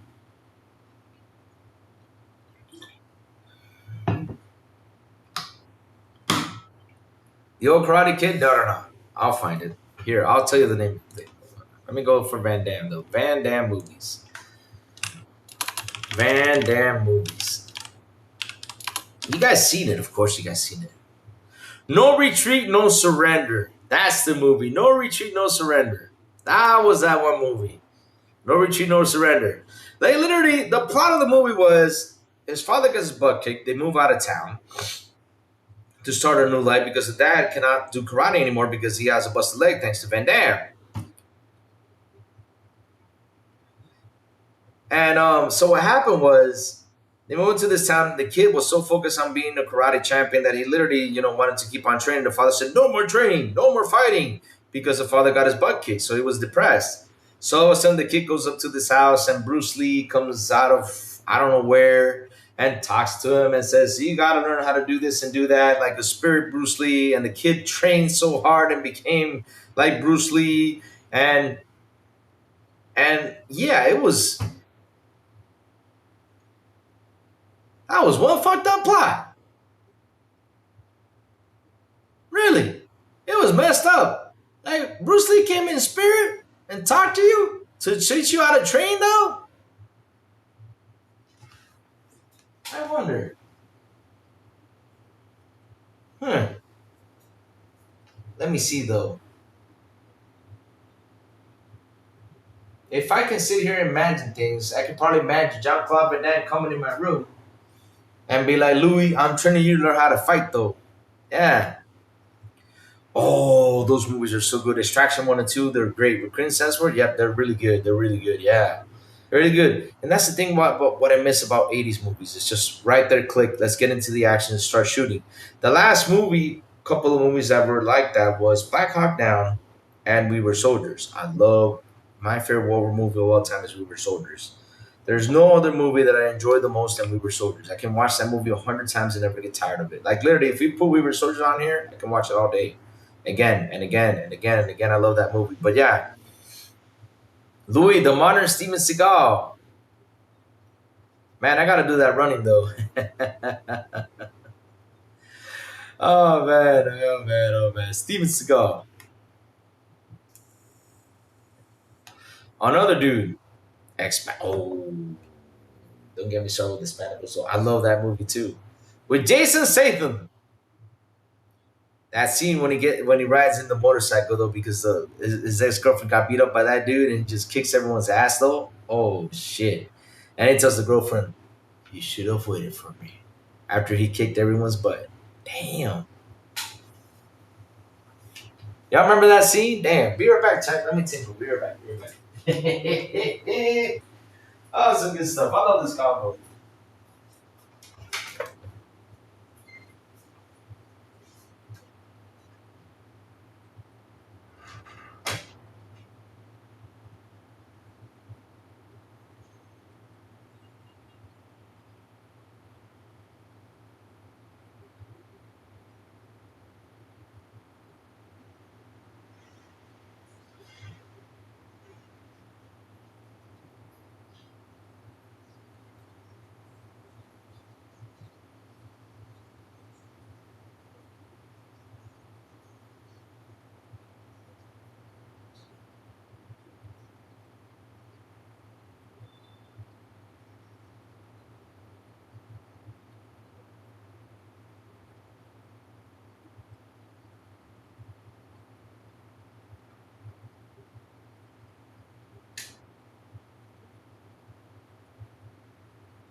Shoot.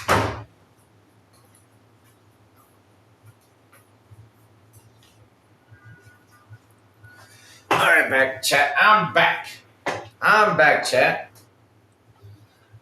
But man, I could never be a Steven Seagal though. I mean, I could run like him though, probably, but no. I mean, damn. What amazes me is how that dude can kick though. I mean, that dude weighs like all the pounds in the world and he can kick though. How does he do that though? It could have been better if they added some action stars. If it went down, it went downhill after three though. So hold on a second. So that movie. Oh, I'll check it out later though. So that movie. So here's the thing. The first one. Who was the bad guy in the first one? The first one I know Steve Austin was in it. Wasn't Steve Austin in the first Expendables? I think he was in there. And the second one, it was Van Damme. And then the third one, I think it was Mel Gibson, which Mel Gibson did an amazing job, though, to be honest. Though Mel Gibson did pretty good. But I don't know, was there a fourth one, though? Did I see the fourth one? I gotta check it out, though. Gotta check it out. So, chat, listen up. The crazy ones gotta go chat. Chat, I got several things I got to do, my chat. You know, I gotta go in, do a couple things. And of course, wait for the food. And yes, and yes, and yes. After that, I gotta go to the office and run some errands because I haven't been to the office because of my eye. Now it's better, so I gotta go there. And chat, before we start going, tell us what you've all been playing, my friends. What you've all been playing?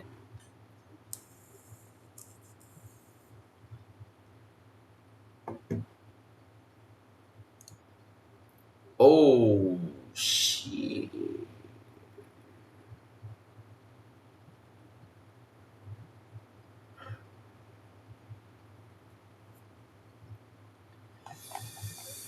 Oof, we got a couple things to talk about tomorrow. They may as well eliminate the hardware too. Japanese dev says Sony doesn't understand the feelings of fans. Wow. See? Push Square with the news up front with that though. I'm happy Push Square is tackling down the whole Sony media thing. At least, even though we know there are PlayStation content, but man, they've been tackling that down like crazy though. Forza Horizon 6 and Abyss, I've been playing. So this is what I've been doing though. I've been playing Assassin's Creed Black Flag because I love Assassin's Creed Black Flag. It's one of my favorite Assassin's Creed. And two, um, what's the second one?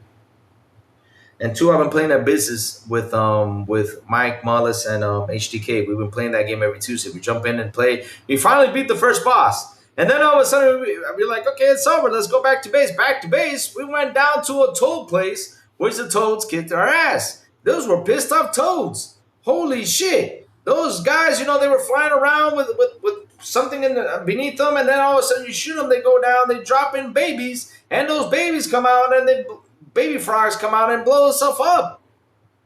I'm like, what the hell's up with this game? It's like it went from the aggressive and it went way too aggressive. I mean, that game is getting way more aggressive than what it is. Holy smokes. What an aggressive game. But it's been fun though. Abyss has been a really fun game though. I recommend it. I recommend it's really cool. With friends though. With friends. And if you die though, you go back to the beginning and face the same bosses again and again and again. Halo Firefight, FF, COTW, SF6, Power World, Gears 5, Horde Escape, Halo, Firefight, FA6, and I can spare time, etc., etc. Wow. I did run. I got 50k gold and 480 of those upgrade gems things. Nice. Nice. Wow, that's amazing. That's amazing. This is a tough game. It's a tough game, but it's fun, though. We're playing it every Tuesday. Me, Mike, and HDK. I don't know how many players can jump in, though. But yeah.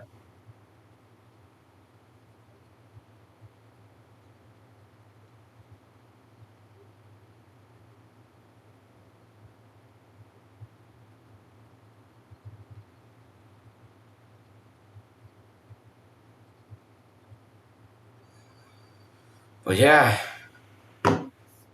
Chat, like always, thank you all for hanging out with me today. Thank you all for super chats. Thank you all for memberships. You guys rock. You guys are awesome. I love you guys. That's seriously chat. You guys are the best of the best. Yes. Had a bunch of fun today. Good. We had a topic conversation. Love that article that was out there. Pretty amazing stuff. Let's keep cooking. Let's keep it going. And like always, have fun with what you have and save your money, my friends. Always protect that wallet. Protect that wallet. No joke, keep protecting it. So, chat, hit that like button, hit that subscribe button, and also hit that bell so it can tell you when XPI content comes on. And guys, have a beautiful night. You mean a beautiful and an awesome Wednesday. And as always, I will see you guys on the Xbox International Podcast when we do come back at 7 p.m. ET with Sourbowl, the Big Plume, and Sound Cipher. And on Fridays, by me, don't XP en español with Elvis and Metal Berserker. And last but not least, good morning with Crazy Little Gaming when I send the signal out over there on Twitter, X, Blue Sky, Discord, and YouTube. And that's why you gotta hit that bell so you can know when the crazy one comes on, talking about what's happening in the gaming news world.